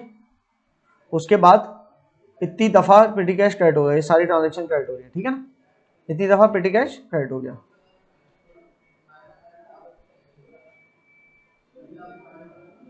जो मैं बॉक्स बना रहा हूं उसके अंदर अंदर बस देखना, ठीक है। इस ये जो लाइन खींची ना उसके बाहर नहीं देखना, बस अंदर अंदर देखना। तो एक दफा 16 से एक दफा 23 से क्रेडिट हो रहा है ना पेटी cash credit something debit, petty cash debit something debit, होते होते टोटल 244 का पेटी कैश क्रेडिट हो चुका है। 244 लिखने की जरूरत नहीं क्योंकि वो लाइन टोटल वैसे ही हो रहा है 244। अब इसके अलावा पेटी कैश एक दफा से फिर दोबारा 244 से डेबिट भी हो रहा है, ये सब भूल जाओ। तो 300 से डेबिट हुआ था, फिर इतनी दफा क्रेडिट हो गया और 244 से डेबिट भी हुआ, ठीक है। और इसको 244 को मुझे राइट आफ्टर दिस लिखना चाहिए क्योंकि इतनी जगह भी क्यों छोड़ रहा हूं, ठीक है। 244 हो तो ये गया 500, दोनों साइड क्या हो गई 544, राइट 544। दूसरी साइड भी क्या हो गई 544। तो दूसरी साइड को 544 तक पहुंचने के लिए कितने चाहिए 300 और चाहिए, तो सीडी बैलेंस आ गया 300, सही है। 300 आया पहले, फिर टोटल 244 खर्च हो गया और 244 पेटी कैश में दोबारा आया, तो सीडी बैलेंस बचा 300, ठीक है ना, क्योंकि 544 तक पहुंच गए दोनों साइड। क्लियर हो गया, ये पेटी कैश।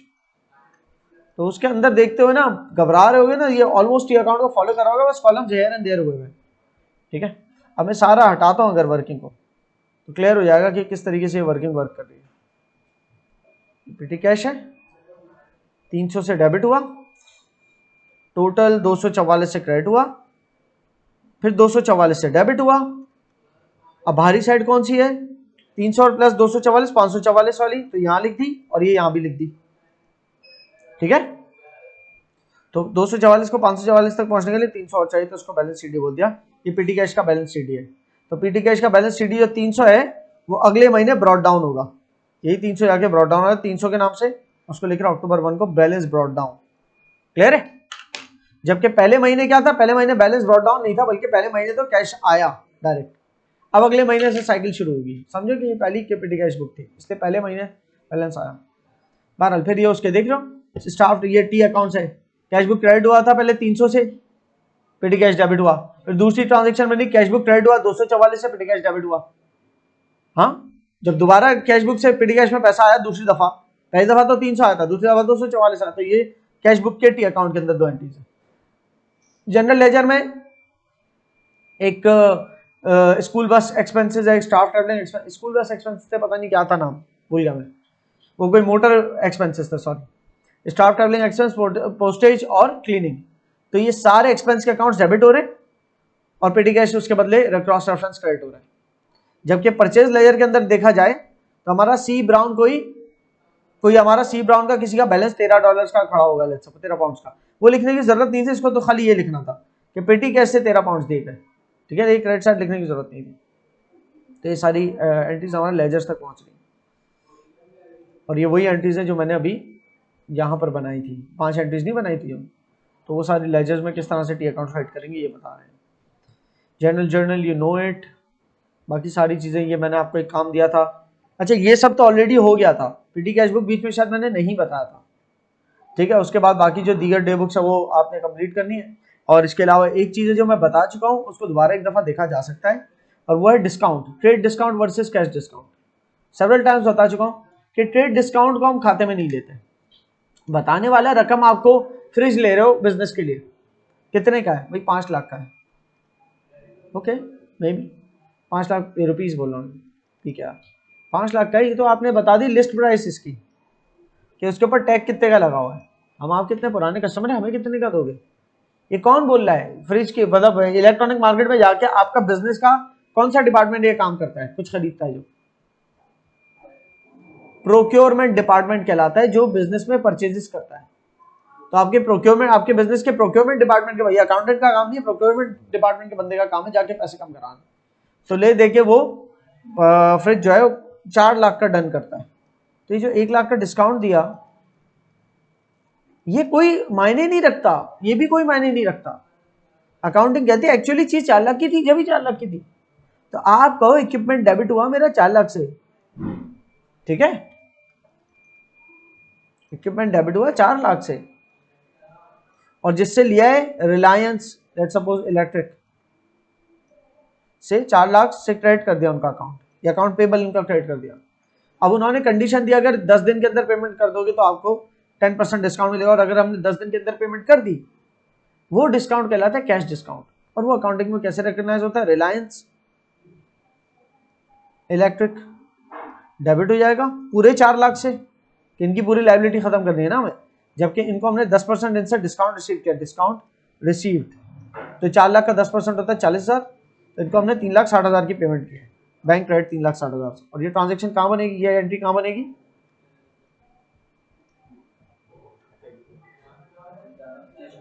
कैश बुक में बनेगी, क्योंकि एक बैंक का कॉलम है, एक डिस्काउंट रिसीव्ड का कॉलम है कैश बुक के अंदर। जबकि पहली वाली एंट्री कहाँ बनेगी? Equipment debit Reliance electric credit journal, क्योंकि ये हमारा एक इक्विपमेंट खरीदा किसी, ये कोई ट्रेड सप्लायर नहीं है जिसको हमें परचेज डे बुक में डालते हैं, ये बल्कि हमारा जर्नल का आइटम है, क्योंकि हमारा इक्विपमेंट आया। सही है ना? डुअल एस्पेक्ट हमने दोनों के देख लिया बारह। तो ये जो ये वाला डिस्काउंट रिसीव्ड था ना, बैड राइटिंग के लिए माजरत, लेकिन आप लोगों को समझ में आ जानी चाहिए इस स्टेज पे। ये डिस्काउंट रिसीव्ड था, इसका ये क्या कहलाता है? Cash discount. सिर्फ डिस्काउंट रिसीव्ड नहीं होता, कैश डिस्काउंट अगर हम लेते हैं तो वो डिस्काउंट रिसीव्ड है, इनकम है हमारे लिए, लेकिन हम किसी को अलाउ करते हैं डिस्काउंट, वो हमारे लिए एक्सपेंस है, वो भी कैश डिस्काउंट की जरूरत है। तो इस हवाले से trade discount versus cash discount के एंट्रीज क्लियर। और इसमें आप लोगों से भी कहा है कि आप लोग भी बना सकते हैं एक दफा। Dual function of cash book. अच्छा, कैश बुक एक तरह से 2 काम करके देती है, एक तो बुक ऑफ प्राइम एंट्री भी है कैश बुक, और साथ में कैश बुक खुद लेजर भी है। इसी बिना पर मैंने कैश और बैंक का टी अकाउंट नहीं बनाया। सही है बेटा? Here this unit ends and I have assigned the work, कि आप लोग वो जो पीछे सवाल गुजरा है उसको पूरा, वो जो प्रोसेस मैंने पूरा बताया 10 स्टेप्स का पिछली वीडियो में, उसके अंदर ये वाला सवाल पूरा डे बुक्स के अंदर आप सॉल्व करेंगे। कहाँ गया? ये रहा, जितनी भी ट्रांजेक्शन्स हैं इसके अंदर शायद कोई चेंज वेंज हो, ये 74 लिखी हो, काउंट डिफरेंट है ट्रांजेक्शन्स का, बट ये वाला सवाल आपने करना है।